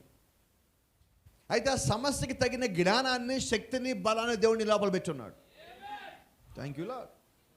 కొన్నిసార్లు ఏం చేస్తాడంటే సమస్యకి పెద్దగా కనిపిస్తుంది, ఆయుధం చిన్నగా కనిపిస్తుంది. నువ్వు ఆయుధాన్ని చూడొద్దు, దేవుడు నీతో పాటు ఉన్నాడా లేదో చూడు. ఆమేన్. ప్రవక్త అంటారు షమ్గా గురించి మాట్లాడతా, షమ్గాని చంపడానికి అక్కడ దాదాపుగా 600 మంది ఫిలిష్టీయులు వచ్చారు. ఒక్కొక్కడు 9 అడుగులు 7 అడుగులు ఎత్తున్నారు. వాళ్ళ దగ్గర బల్లెల్ల 19 అడుగులు ఉన్నాయి. వాళ్ళ దగ్గర కత్తులు 6 అడుగులు ఉన్నాయి. వాళ్ళ ఒంటి మీద వేసుకున్న కవచాలు అంగుళన్నర మందం ఉన్నాయి. వాళ్ళ ముందు 6 అడుగుల డాళ్ళు ఉన్నాయి. షమ్గర్ దగ్గర ఏమున్నది? మునుగోలు కర్ర ఎంత ఉంటుంది? ఈ వేలు ఎంత ఉంటుంది మందం. ఇది పట్టుకొని వాళ్ళ మీద పరిగెత్తుతున్నాడు షమ్గర్, ఈ కర్ర పట్టుకొని. ప్రవక్త అంటున్నాడు ఫిలిష్టీయులు షమ్గర్ ఈ కర్ర పట్టుకొని గుమ్మంలో వచ్చి నుంచోగానే ఫిలిష్టీయులు వచ్చారంట. ఏంటి, ఈ కర్రతో మమ్మల్ని కొట్టి చంపేద్దామనే? ఈ కర్రతో కొడతావా? ఫిలిష్టీయులు అంట నేనేమైనా కుక్కను అనుకున్నావా? అదేంటో నాకు అర్థం కాదు. శత్రువులు మన దగ్గరికి వచ్చి మేము పిచ్చోళ్ళు అనుకున్నావా అంటారు. కొంతమంది అంటారు మేము క్రిస్మస్ చేస్తాను, ఇంతమంది మేము అందరూ పిచ్చోళ్ళు అనుకున్నావా అంటారు. కాదా? గొల్యాతు దగ్గరికి దావీదు కర్ర భుజం మీద పెట్టుకుని వెళ్ళాడు మాట్లాడటానికి. వెళ్ళినప్పుడు గొల్యాతు అన్నాడు నీ కత్తి ఎక్కడ అన్నాడు. నాకెందుకు కత్తి, యుద్ధానికి కదా వచ్చి, యుద్ధానికి వచ్చాను. యుద్ధం చేయవా? యుద్ధం చేస్తా, చేసేది నేను కాదు, యుద్ధం యెహోవాది. నా దగ్గర చూసి అంత పెద్ద కత్తి ఉంది, కత్తిని ముక్కలు చేస్తాను. దావీదు అంటున్నాడు నా ఆయుధాలు మోయటానికి నేను నిన్ను తెచ్చుకున్నా. దావీదు చెప్పిన మాట మీరు అన్నారా, ఈరోజు నీ కత్తితో నేను చంపుతాన్నాడు దావీదు. అంటే ఇప్పుడు గొల్యాతు ఎవరంటే వాస్తవంగా దావీదుకి యుద్ధాయుధాలు మోసే ఒక సైనికుడు. గొల్యాతును చంపడానికి గొల్యాతే కత్తులు తెచ్చుకున్నాడు. Praise the lord. ఇప్పుడు గొల్యాతు దావీదు ఒక మాట అంటున్నాడు, ఏమంటే తెలుసా? ఆ కర్రను చూసి నేనేమైనా కుక్కను అనుకుంటున్నావా? దావీదు అనలేదు, ఫిలిష్టీయులు అనలే, షమ్గర్ అనలేదండి. ఫిలిష్టీయులు నేనేమైనా కుక్కను అనుకుంటున్నావా అని. ఈరోజు మనం ఏమైనా అయ్యా క్రిస్మస్ చెయ్యొద్దయ్యా 40 రోజులు ఉపవాసాలు లేవంటే వాళ్ళు ఏమంటారు? మనం అనలేదు. నాకు ఒక చిన్న బలహీనత ఉన్నది. ఒకవేళ నువ్వు నేను మంచోడు అన్నావు అనుకో, నేనంటే అవునంట. ఒకవేళ నువ్వు పిచ్చోడు అన్నావు అనుకో, నువ్వు ఫీల్ అవుతావు కాదంటే అని చెప్పి నేను అవునంట. నేను కాదంటే ఫీల్ అవుతారు కదా మరి నువ్వు. మేము పిచ్చోళ్ళమా, అంతంత పెద్ద సంఘాలు అందరూ పిచ్చోళ్ళ అంటే నువ్వు ఫీల్ అవుతాను నేను కాదంటే. నేనేమంటాను ఇప్పుడు? మీరేమంటారు? అవునని అంటాం. ఎందుకనంటే ఇక్కడ కోపం రావచ్చు. బైబిల్లో ఎక్కడన్నా, బైబిల్ మొత్తంలో మనకంతా తెలుసు, చిన్న మాట చెప్పిన సందర్భం వచ్చింది కాబట్టి, బైబిల్ మొత్తంలో దేవుడు ఎక్కడన్నా డిసెంబర్ 25వ తారీఖు యేసుక్రీస్తు పుట్టాడని రాశాడా? రాలేదు కదా. మరి ఎందుకు వెళ్ళి చేస్తున్నారు? వాళ్ళంటారు అడిగితే మేము పిచ్చోళ్ళమా? మా పాస్టర్ గారు పిచ్చోడా? మా పాస్టర్ గారు 762 సంఘాలు కట్టాడు, ఆయన పిచ్చోడా? మీకు తెలుసు 762 ఎవరో కట్టారో తెలిసే ఉంటుంది. ఆయన యేసుక్రీస్తు అని చెప్పి యెరూషలేముకి గాడి మీద ఊరేగాడు, తెలుసా మీకు? మరి ఇప్పుడు ఆయన ఏమంటాం మనం? నువ్వు అనాల్సిన పని లేదు, నీ క్రియలు చెప్తున్నావు నువ్వేమై ఉన్నావో. Praise the Lord. అయితే నేనేమంటాను, నువ్వు నీ మీద నిజమైన అభిషేకం ఉన్నప్పుడు అభిషేకము నీ యొక్క శత్రువుని కన్ఫ్యూజ్ చేస్తూ ఉంటుంది. నిజమైన అభిషేకం నువ్వు ఉన్నప్పుడు నువ్వు తొట్టలేవు, తొణకవు, బెనకవు, బెదరవు, భయపడవు. ఇప్పుడు దావీదుకి ముందు సింహము రాని, ఎలుగుబంటి రాని, గొల్యాతు రాని, ఇంకేదో నన్ను భయపడ్డా దావీదు. ఎందుకంటే దావీదుకి ఒక ప్రత్యక్షత ఉన్నది. ఏ ప్రత్యక్షత అంటే నేను మహారాజుని, నేను మహారాజు అయ్యేంత వరకు నాకేమీ కాదు. అయితే నువ్వు క్రమంగా ఉంటే నీకు ఏది కాదు, క్రమం తప్పేవి ఏదన్నా అవుతుంది. మన పరిస్థితి కూడా అంతే. నీ మీద వధువు యొక్క అభిషేకం ఉన్నది. ఈ అభిషేకం ఉన్నంత వరకు నీకేమీ కాదు. అభిషేకం ఉన్నప్పుడు నువ్వు క్రమముగా ఉన్నప్పుడు నీకేది కాదు. నువ్వు క్రమము తప్పావా నీకేదైనా సంభవిస్తుంది. Praise the Lord. కొంచెం ముందుకు వెళ్తున్నా ఇక్కడి నుంచి నేను. రెండవ ముగింపు. ఇప్పుడు దావీదు రాజు అయ్యాడు. వాస్తవం దావీదు యొక్క అభిషేకం ఏంటి? మహారాజు అభిషేకం. ఇప్పుడు దావీదు ఏమయ్యాడు? ఒక రాజు అయ్యాడు, ఒక చిన్న రాజు. ఇప్పుడు దావీదు మహారాజు అయ్యేంత వరకు దావీదుకి ఏమీ కాకూడదు, అంతేనా? ఆమేన్. అయితే మొదటి ఈడుపులో ఏముండదంటే దావీదు సింహాన్ని చంపాడు, వెలుగుబండిని చంపాడు, గొల్లాన్ని చంపాడు, చంపుకుంటూ పోతున్నాడు. ఇప్పుడు గొల్యాతును ఎందుకు చంపాల్సి వచ్చిందంటే సౌలు యొక్క కుమార్తెను వివాహం చేసుకొని దావీదు రాజు అవ్వాలి. అందుకని ఏం చేశారంటే గొల్యాతును చంపడానికి దేవుడు ముందుగానే సింహాన్ని, ఎలుగుబండిని చంపే ట్రైనింగ్ ఇచ్చి అక్కడ తీసుకొచ్చి మూడో మృగాన్ని చంపించాడు. మూడో మృగం అనేది గొల్యాతు. ఇప్పుడు మూడో మృగం అక్కడ చచ్చింది. ఇప్పుడు తర్వాత దావీదు రాజు అయ్యాడు. ఇప్పుడు మొదటి ఈడుపు ఏం జరిగిందంటే దావీదు ఒక స్టేజ్ నుంచి ఇంకో స్టేజ్కి వచ్చాడు, అభిషేకం పొందుకొని అది పని చేయడం ప్రారంభించినది. ఇప్పుడు రెండో స్టేజ్కి వచ్చాడు. ఇప్పుడు రెండో స్టేజ్లో ఇప్పుడు దావీదు ఏమయ్యాడు తెలుసా? రాజు అయ్యాడు. దావీదు ఎవరల్లుడు? సౌలల్లుడు. నీకు సమస్య తెలుసా? నువ్వు వర్తమానంలోకి వచ్చినప్పుడు నీ ఫైటింగ్ మొత్తం బయట ఉంటుంది. అది మొదటి ఈడుపు. రెండో ఈడుపు నీ ఇంట్లో ఉంటుంది ఫైటింగ్. ఇప్పుడు దావీదు పరిస్థితి అంటే దావీదు రాజు అయ్యాడు. దావీదు వాళ్ళ మామ సౌలు దావీదు చంపాలని ఎదుగుతున్నాడు. శత్రులు ఎక్కడున్నారు ఇప్పుడు? వినబడ నాకు. మీరు వర్తమానం నమ్మి బాప్టిజం పొందిన తర్వాత మీ శత్రువులు బయట ఉండరు, మీ కుటుంబంలోనే ఉంటారు. కొంతమంది ఇళ్లలో భార్యలే శత్రువులు అవుతారు, కొంతమంది ఇళ్లలో భర్తలే శత్రువులు అవుతారు, కొంతమంది ఇళ్లలో తల్లిదండ్రులే శత్రువులు అవుతారు, కొంతమంది బంధువులే శత్రువులు అవుతారు. వాళ్ళని ఎప్పుడు వేసేద్దామని తిరుగుతూ ఉంటారు. అయితే మీకు సంగతి చెప్పనా, అప్పుడు మీ మీద అభిషేకం ఉంటుంది. ప్రజలో చాలామంది అభిషేకానికి భయపడరండి, బంధువులకి భయపడతారు, కుటుంబానికి భయపడి దీనిలోంచి బయటికి వెళ్ళిపోతూ ఉంటారు. అయితే నిజంగా నువ్వు యోధుడివి అయినట్లయితే, నువ్వు నిజంగా పోరాటం చేసేవాడివి అయితే, ఈ పోరాటం నాది కాదు దేవుడితో నువ్వు ముందు పెట్టినట్లయితే నువ్వు ఈడుపులో ధైర్యంగా బయటికి రాగలవు. ఇది దాటకుండా నువ్వు మూడో ఈడుపులోకి రాలేవు. దావీదు సింహాన్ని చంపకుండా, ఎలుగుబంటిని చంపకుండా, గొల్యాతుని చంపకుండా మొదటి ఈడుపు పూర్తి చేయలేడండి. ఆయన సెమిస్టర్ ఎగ్జామ్ అది. ఆ సెమిస్టర్ ఎగ్జామ్ పూర్తి చేసిన తర్వాత ఆయన రెండో ఈడుపులోకి రావాలి. ఆ ఎగ్జామ్ రాయకుండా ఆయన బైపాస్ అవడానికి వీల్లేదండి. దాన్ని రాసిన తర్వాత ఆయనకి ప్రమోషన్ రావాలా. మొదటి ఎగ్జామ్ రాయాలి, మొదటి ఈడుపు ఎగ్జామ్, ఆ తర్వాత రెండో ఈడుపుకి రావాలా. ఇప్పుడు రెండో ఈడుపులో ఏంటి పరిస్థితి? దావీదు సొంత ఇంట్లో వాళ్ళే దావీదుని చంపడానికి ఎదుగుతున్నారు. ఇప్పుడు దావీదు పరిస్థితి చెప్పరా? ప్రతి ఒక్కరు అనుమానంగా చూస్తున్నాడు. దావీదు భోజనం చేస్తాను కానీ ఏంటి భోజనం ఏమైనా పెట్టాడా, బయటికి వెళ్దామా, బయటికి వెళ్ళి ఏదైనా ప్లాన్ చేశాడా అంటే. దావీదు రాజు అంతఃపురంలోనే ఉంటున్నప్పటికీ కూడా ఎటువంటి పరిస్థితులు ఉంటుంది తెలుసా? అడవిలో సింహాల మధ్యలో, పురుల మధ్యలో, ఎలుగుబంటి మధ్యలో కూర్చొని ధైర్యంగా కళ్ళు మూసుకొని పాటలు పాడిన దావీదు అంతఃపురంలో సైనికుల మధ్యలో, అందరూ సమూహం మధ్యలో ఉండి కళ్ళు మూసుకొని పడుకోలేకపోతున్నాడు.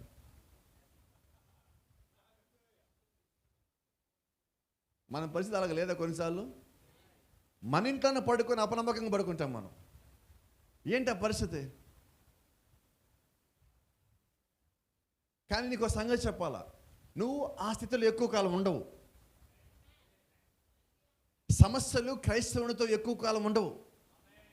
ఈ కాల ప్రవక్త ఒక మాట అంటాడు, మోషే చిన్నపిల్లాడిగా ఉన్నప్పుడు 3 నెలల వయసులో ఉన్నప్పుడు మోషేని ఒక చిన్న పెట్టెలో పెట్టి ఆ పెట్టి నైల్ నదిలో వదిలిపెట్టినప్పుడు అటు పక్క నుంచి నక్కలు ఊడలు పెడుతున్నాయి. సముద్రంలో ఉన్న ఆ నైల్ నదిలో కింద ఉన్న మొసళ్ళు మీటింగ్ పెట్టుకున్నాయి అన్నాడు. ఏం మీటింగ్ పెట్టుకున్నాయి? చిన్న బాక్స్లో మోషే వెళ్తుంటే కింద మొసళ్ళని నదిలోకి అని ఒకసారి కూడుకొని మీటింగ్ పెట్టుకున్నాయి. ఏం మీటింగ్ తెలుసా? మన మధ్య ఒక ప్రవక్త వెళ్తున్నాడు, ఆయన జోలికి ఎవరో మీరు పోమాకండి. మోషే పుట్టుకతోనే ఒక ప్రవక్త అండి. Is right? ఇప్పుడు మోషేకి ఏమీ కాకుండా చూడాల్సిన బాధ్యత ఎవరిది? ఇప్పుడు దావీదు అభిషేకించబడ్డాడు, దావీదుకి ఏమీ కాకుండా చూడాల్సిన బాధ్యత ఎవరిది? మరి ఇక్కడున్న వధువు ఉంటే, వధువుని అభిషేకించి దేవుడు అయితే వధువుకి ఏమీ కాకుండా చూడాల్సిన బాధ్యత ఎవరిది? Praise the lord.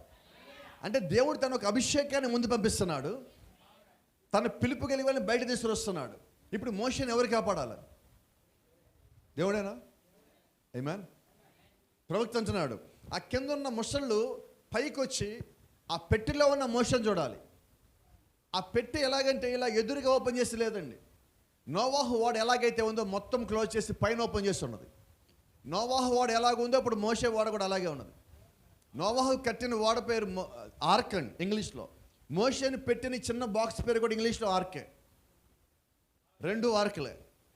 అది మందసమే, ఇది మందసమే. ఇప్పుడు అయితే అక్కడేమో నోవాహు కుటుంబం ఉన్నది, ఇక్కడేమో దేవుడు ఒక ప్రవక్త ఉన్నాడు. ఇప్పుడు ఈ చిన్న ప్రవక్తను చూడాలని ముసళ్ళు వచ్చినాయి అక్కడికి. ముసలి పైనుంచి చూసి వెళ్తున్నాయి.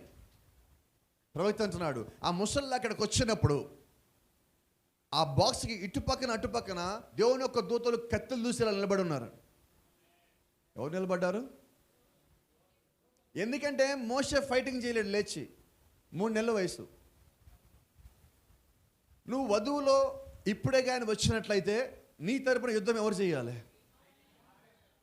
ప్రవక్తని కాపాడుకున్న దేవుడు. ప్రవక్త అంటే ఎవరండి? దేవుని యొక్క దాసుడు, అంటే దేవుని యొక్క పనివారు. దేవుని యొక్క పనివారికే దేవుడు యుద్ధ దూతలు పంపించాడు కాపలా గాయటానికి. మరి నీవెవరు? దేవుడి యొక్క కుమారుడివి, దేవుడి యొక్క కుమార్తెవి, ఆయనలో వధువి, ఆయనలో భాగమై ఉండగా మరి దేవుడు నీ కొరకు ఎంతమందిని పంపించాలి? ప్రజలో ఆమేన్. కాబట్టి ప్రవక్త ఒక మాట అంటున్నాడు, అయితే ఆ చిన్న మోషే ఆ నైలు నదిని దాటాల రాత్రి ఎలాగైనా కానీ. అది దాటడం అంటే మోషేకి సమస్య అంటే తెలియదు, ఇబ్బంది అంటే తెలియదు, దాన్ని ఎలాగ అధిగమించాలో తెలియదు. అయినప్పటికీ మోషే సమస్యలో ఉన్నాడు. ప్రవక్త అంటున్నాడు, అందుకని క్రైస్తవుడికి ఆ సమస్యలు శోధనలు ఎల్లకాలం ఉండవు. మోషే కొద్ది కాలమే. యువతలు రాగానే మోషే ఎక్కడికి వచ్చాడు? ఎవరైతే చంపమని ఆజ్ఞ పంపించాడు, ఇప్పుడు మోషే వాళ్ళ ఇంటికి వచ్చాడు. అర్థమవుతుందా? దావీదుకేమో అభిషేకం చేసి ఇంట్లోకి వచ్చినప్పుడేమో ఇంట్లోకి వచ్చాక ఎవరు చంపుతారేమో అని దావీదు ఇక్కడికి భయం. మోషేని చంపడానికి అక్కడ ఫరో ఆజ్ఞ పంపిస్తే ఇప్పుడు మోషే అక్కడి నుంచి ఫరో ఇంటికి వచ్చి పెరుగుతున్నాడు. హల్లెలూయా. ఎలాంటి దేవుడు మన దేవుడు? ఎవరైతే చంపమని ఆజ్ఞ పంపించారో వాడి పెట్టే తింటే మోషే తింటున్నాడు ఇప్పుడు. ఇంకోటి తెలుసా? ఈ ఫరో యొక్క కూతురు, ఆమె ఇప్పుడు మోషేని పోషించమని ఎవరిని తెచ్చింది? మోషే సొంత తల్లిని తెచ్చింది. ఎవరైతే వదిలిపెట్టేస్తుందో ఆమె వచ్చి మోషేని పెంచుతే డబ్బులు తీసుకుంటుంది మోషేని పెంచినందుకు. ఎట్లా కొంచెం చూస్తాడు బైబిల్. ఇప్పుడు మోషే ధైర్యంగా పెరుగుతున్నాడు. ఇక్కడేమో దావీదు పరిస్థితి ఏంటి? ఇప్పుడు దావీదు అనుకున్నాడు, నేను బయట ఉన్నప్పుడే బాగుంది కదా, 3వ ఈడుపు అలాగే, 2వ ఈడుపు అలాగే ఉంటుంది. చాలామంది అనుకుంటారు, నేను వర్తమానంలోకి రాకపోయి ఉంటే బాగుండు, ఈ సమస్య లేకపోతాయి కదా. సహోదరుడు తాత్కాలికమే, సహోదరుడు తాత్కాలికమే. కొద్దిగా ఓపిక పట్టు, కొద్దిగా ప్రార్థించు, కొద్దిగా మోకాళ్ళ మీద ఉండు, కొద్దిగా దేవుణ్ణి అడుగు, ఖచ్చితంగా దేవుని ఆ స్థితి దాటిస్తాడు. ప్రజలో ఆమేన్. అభిషేకం పొందుకున్న తర్వాత 7 సంవత్సరాలకి దావీదు రాజయ్యాడు. హల్లెలూయా. అంటే అభిషేకం అయిపోగా రాజు అయిపోలా. ఇదేంటండి ఇది? చాలామంది పాస్టర్లు అయిపోయి కూడా సంఘాలు ఉండవు. నిజమేనా? Is that right? ఇప్పుడు దావీదు పరిస్థితి ఏంటి? 7 ఏళ్ళు వెయిట్ చేస్తున్నాడు. నీ మీద అభిషేకం అనేది నిజమే అయితే దేవుడిని ఖచ్చితంగా రాజ్యం ఇవ్వాల్సిందే. నీ మీద కాపరి అభిషేకం నిజమైతే ఖచ్చితంగా దేవుడికి సంఘం ఇవ్వాల్సిందే. ఎలాగ దేవుడు ఎక్కడి నుంచి తెస్తాడు? దేవుడి యొక్క పని, నువ్వు నిలబెట్టవని నీ యొక్క పని. ప్రజలు అయితే కష్టమైనది.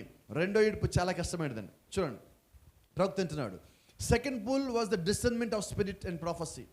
2వ ఈడుపు దేనికి సంబంధించిందంటే వివేచనకి సంబంధించింది. ప్రజలు ఆత్మలోకి వివేచన, మామూలు వివేచన కాదు. మనుషుల వివేచన వేరండి. ఇప్పుడు నీ చేతిలో కత్తి పట్టుకుని ఇలాగ వస్తాం అనుకోండి, మీరేమనుకుంటారు? అవునా? అయితే మన కత్తులు బయట కనబడే లోపల ఉంటాయి. ఇప్పుడు ఎలా తెలుస్తుంది మీకు?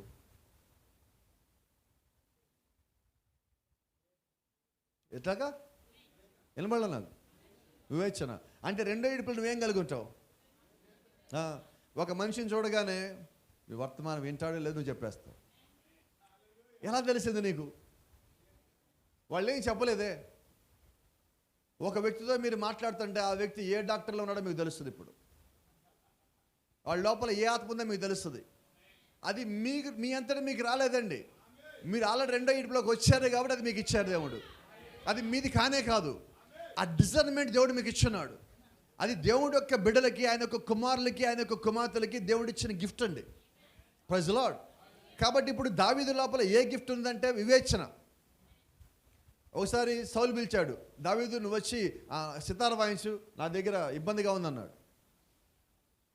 సౌలు అప్పుడు దాకా దావీదు కూర్చొని కళ్ళు మూసుకొని వాయించేవాడు. ఇప్పుడు దావీదు కళ్ళు తెచ్చి వాయిస్తున్నాడు.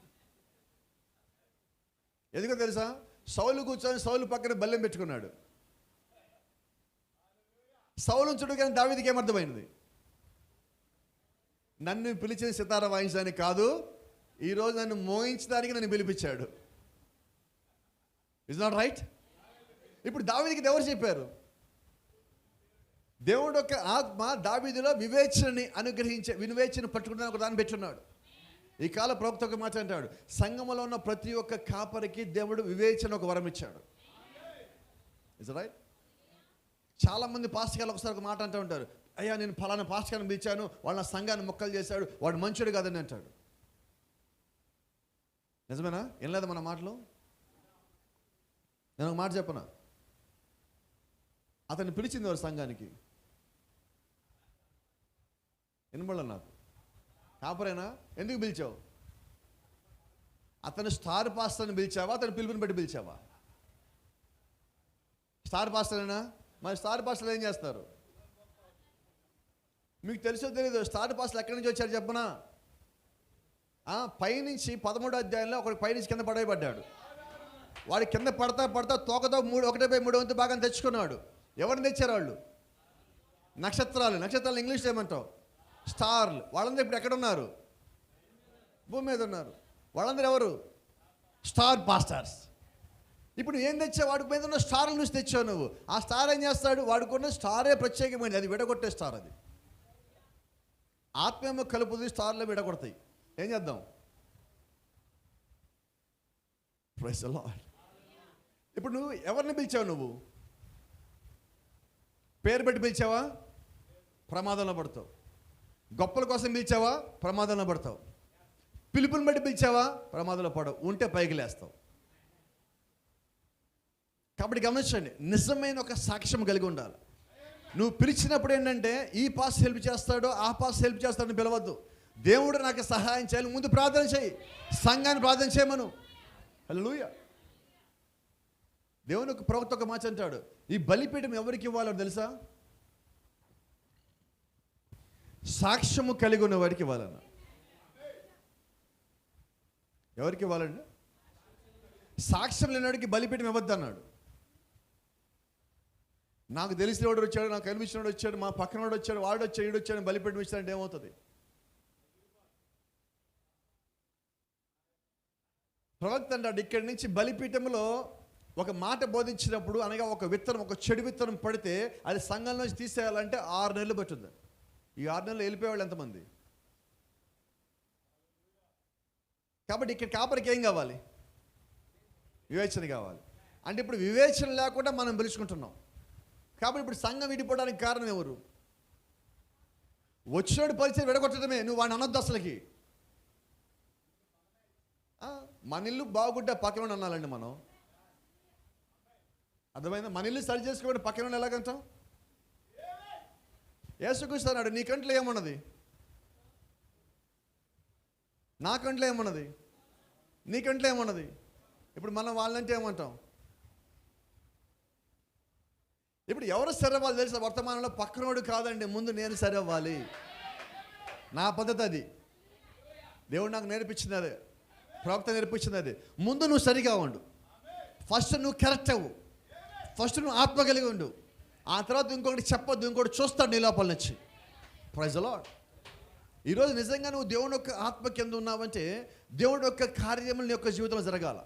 అన్నిటికన్నా మించి నేను ఇంకో మాట కూడా చెప్తున్నా. ఒక వ్యక్తి సంఘంలో అప్పటికి అడుగు పెడుతున్నాడు అంటే, ఒక విశ్వాస అడుగు పెడుతున్నాడు అంటే, ఒక కాపరి అడుగు పెడుతున్నాడు అంటే, ఇక్కడ నిలబడిన వ్యక్తికి, బలిపీఠం మీద ఉన్న వ్యక్తికి అక్కడ నుంచి వస్తున్న వ్యక్తి యొక్క ఆత్మ ఏంటో తెలుస్తుంది. దేవుడికి ఆ వరం ఇచ్చారండి. కాపరికి దేవుడిచ్చిన మొట్టమొదటి వరమే వివేచన వరము. Praise the lord. అంటే ఇప్పుడు అయాచితంగానో ఉద్దేశపూర్వకంగానో ఇంకొక వ్యక్తిని పిలిచావంటే నీ సంఘాన్ని బద్దలయ్యింది నువ్వు అంటున్నావంటే ఇప్పుడు ఎవరు వివేచన లేకుండా ప్రవర్తించినది? ఈ సంఘం మొక్కలవడానికి కారణం ఎవరు?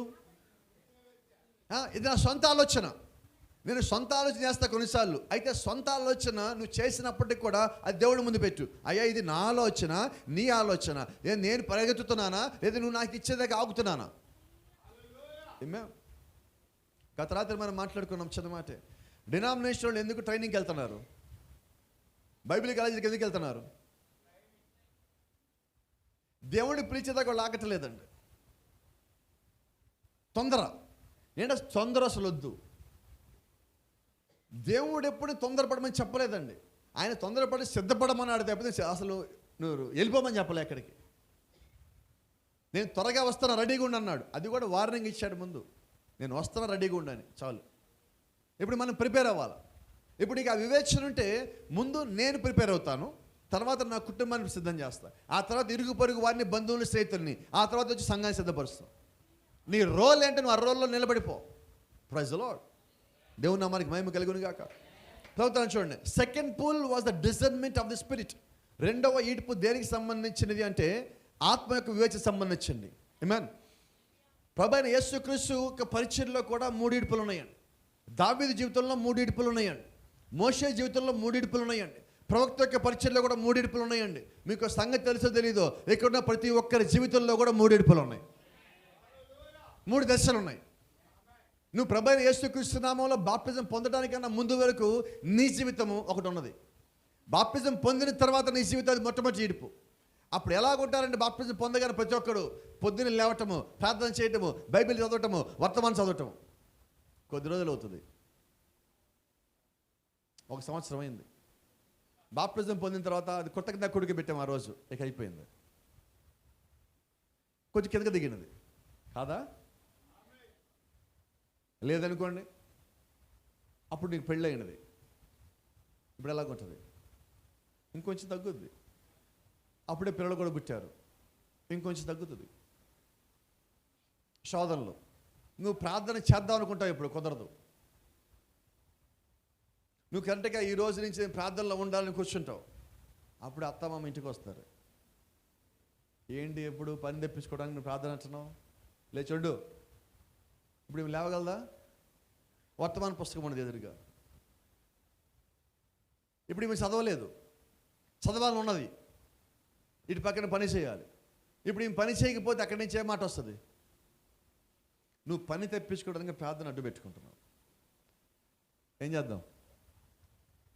ఇప్పుడు నువ్వేం చేయాలి తెలుసా? నిజంగా నీ చదవాలని ఉంటే నీ పనిని త్వరగా ముగించు, త్వరగా ముగించు. ఇది నాట్ మంచిగా లేదన్నమాట. ఇప్పుడు ఇక్కడ మొబైల్ ఫోన్ ఉందండి, 3 మొబైల్ ఫోన్లు ఉన్నాయి. ఈ మొబైల్ ఫోన్లు అక్కడ పెట్టాలి.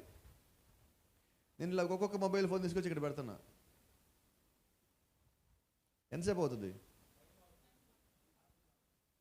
ఏం చేద్దాం మనం? ఇది వివేచన. వాళ్ళ మనసు ఏంటో నీకు తెలుసు, నీ మనసు ఏంటో నీకు తెలుసు. వాక్యం దగ్గరికి వచ్చినప్పుడు నీ సమయం దానికి ఇవ్వాలని తెలుసు. కాబట్టి వివేచించి నీ యొక్క జీవితాన్ని, క్రమాన్ని సిద్ధం చేసుకుంటావు. Praise the lord. దేవుని నామానికి మహిమ కలుగును గాక. హల్లెలూయా. కొంచెం ముందుకు వెళ్తున్నా.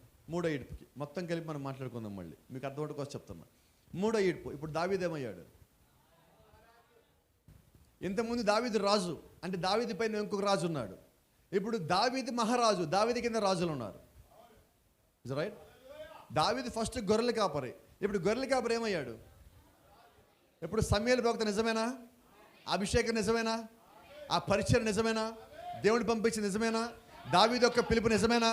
మరి ఇవన్నీ నిజమైనట్లయితే అదే దేవుడు నిన్ను కూడా వధువుగా పిలుచున్నాడు, అదే దేవుడు ప్రవక్తను పంపించున్నాడు, అదే ప్రవక్త వర్తమానంతో అభిషేకించున్నాడు. అది నిజమైతే, అది సత్యమైతే నీవు కూడా ఒక దినము అలాగే వధువు యొక్క స్థానంలో కూర్చుంటావు. Praise the lord. దేవుని నామానికి మహిమ కలుగును గాక. గమనించండి, David became the king of the kings. ఇప్పుడు దావీదు ఏమయ్యాడంటే రాజులకు రాజు అయ్యాడు. వింత విషయం చెప్పనా? దావీదు రాజు అయినప్పుడు, దావీదు అభిషేకం పొందినప్పుడు, ఈ స్థితి మొత్తం ఏంటంటే దావీదు అభిషేకం పొందుకోగానే రాజు అవ్వాల. రాజు అవ్వాలని ఆలోచన. అసలు రాజు అవ్వాలంటే ఏం చేయాలి? ప్రజలను కాపాడాలి, ప్రజకి నమ్మకం కలగాలి. ఇప్పుడు దావీదు ముందు కొన్ని గొర్రెలు ఉన్నాయి. కరెక్ట్గా మాట్లాడితే దావీదు ప్రజలు ఆ గొర్రెలే, రైట్? ఇప్పుడు దావీదు గొర్రెల దగ్గరికి ఒక సింహం వచ్చింది. ఇప్పుడు దావీదు చుట్టూ ఉన్న వాళ్ళకి అది ఒక గొర్రె. అయితే దావీదుకి ఎవరు? ఆయన యొక్క సంఘం, ఆయన యొక్క ప్రజలు. ఇప్పుడు దావీదు ఏం చేయాలి? తన సంఘాన్ని కాపాడుకోవాలి, తన ప్రజల్ని కాపాడుకోవాలి. ఇప్పుడు దావీదు యుద్ధ రంగంలోకి దిగి సింహాన్ని చంపున్నాడు. ఇప్పుడు దావీదు ఏం చేస్తాడంటే కట్టుకుంటున్నాడని తెలుసుకుంటున్నాడు, నేర్చుకుంటున్నాడు, ట్రైనింగ్ అవుతున్నాడు. తర్వాత వచ్చింది ప్రతి ఒక్కరు వివేచిస్తున్నాడు. రాజు స్థానానికి రావాలంటే, నువ్వు మహారాజు అవ్వాలంటే నీ దగ్గరికి ఎంతోమంది ఎన్నో ఎత్తులు వేసుకుని వస్తారు. వాళ్ళకైనా నువ్వు పై ఎత్తులు వేయగలగాలి. ఆ జ్ఞానం నీకు రావాలి అంటే వివేచన పని చేయాలి. మృగాలను నువ్వు సంహరించగలవు అంటే యుద్ధం చేయగలవు, చంపడం నీకు వచ్చింది. ఇప్పుడు రెండోది, ఇప్పుడు నువ్వు చంపొద్దు, ఎదుటి గురించి ఆలోచించేయి. ఈరోజు మన పరిస్థితి. నన్ను జోసెఫ్ రాజు చెప్తా ఉన్నాడు, అన్న ఇంతకుముందు మన దగ్గర కత్తి ఉన్నదన్న, తీసిన ప్రతి ఒక్కరిని పొడి చేసుకుని వెళ్ళిపోయామన్నాడు. ప్రవక్త ఫోటో చూపించాం, మేఘం చూపించావు, నువ్వు నమ్మాల్సిందని చెప్పాం. నమ్మకపోతే నీ దగ్గర విత్తనం లేదన్నాం. ఇదన్నా మా పరిస్థితి అన్నాడు. అంటే అన్న నేను కత్తి తీశారు, పొడి చేశారు, తెచ్చామని. ఇప్పుడు ఒక గుడ్డు పిల్లవాలంటే ఏం చేయాలి? గుడ్డుని ఒక చోట పెట్టాలా? దాని దగ్గర పిల్లి రాకుండా చూడాలా? ఏమీ రాకుండా చూడాలా? అది పొదుగుతున్నప్పుడు జాగ్రత్తగా ఉండాలా? అది సరిగా పొదుగుతుందో లేదో చూడాలా? Is that right? అంటే కరెక్ట్గా ఏం చేయాలి? ప్రవక్త అన్న మాటలు గారు చెప్పినట్లయితే ఆ గుడ్డులోంచి పిల్ల బయటకు వచ్చే వాతావరణం మీరు కల్పించాలి. పిల్లని మీరు తీయవద్దు. పిల్లే లోపల నుంచి ముక్కుతో పొడుచుకొని ఆ పెంకును పగలగొట్టుకొని బయటికి రావాలి. అరే గుడ్డు కదులుతుంది, నేను కొడితే పిల్ల బయటకు వస్తే నువ్వు కొట్టావనుకో, అది పిల్ల అవ్వదు, ఆమ్లెట్కి పనికి రాదు, అది ఏమికి ఉపయోగం లేదు. ఎందుకు మనకు అది? నువ్వు నిజంగా దాని గుడ్డును ప్రేమిస్తే అది పిల్ల కావాలనుకున్నావు, ఓపిక పట్టు. ఈరోజు చెప్పనా, వర్తమానంలో ఓపిక లేదు. దావీదు దగ్గర ఓపిక ఉండబట్టి రాజు అయి ఉన్నాడు. వధువులో ఓపిక ఉన్నది, వధువుల సహనం ఉన్నది. వధువుల సహనం అనేది ఒక మెట్టు కూడా అయి ఉన్నది. అది నిజంగా నువ్వు కలిగి ఉంటే ఆ వ్యక్తి నీ దగ్గరికి వచ్చేంత వరకు ఒకటే ప్రార్థన చేయి, అయ్యా ప్రభువా ఇతను నా దగ్గరికి రావాలి, లేకపోతే ఇతను వర్తమాన లోపల రావాలి అని నువ్వు ప్రార్థిస్తాను. నువ్వు ఓపిక పట్టినప్పుడు దేవుడు నీకు ఒక మార్గం తెరుస్తాడు. అప్పటిదాకా నువ్వు ఓపిక పెట్టాల్సిందే. హల్లెలూయా. ఇప్పుడు దావీదు, అభిషేకించబడిన దావీదు రాజు అయ్యాడు. రాజు నుంచి మహారాజు అయ్యాడు. రాజు నుంచి మహారాజు అయ్యే కాలంలో దావీదు మొత్తం యుద్ధాలు చేస్తానే ఉన్నాడు. ఇప్పుడు దావీదు యుద్ధాలే వాగిపోయినాయి, ఆ స్థితికి వచ్చాడు. ఇప్పుడు దావీదు అంటున్నాడు, మనము సహాయం చేయాల్సిన వాళ్ళు ఎవరైనా ఉన్నారా? ఎప్పుడు అంటున్నాడు? 3వ ఈడ్పులో.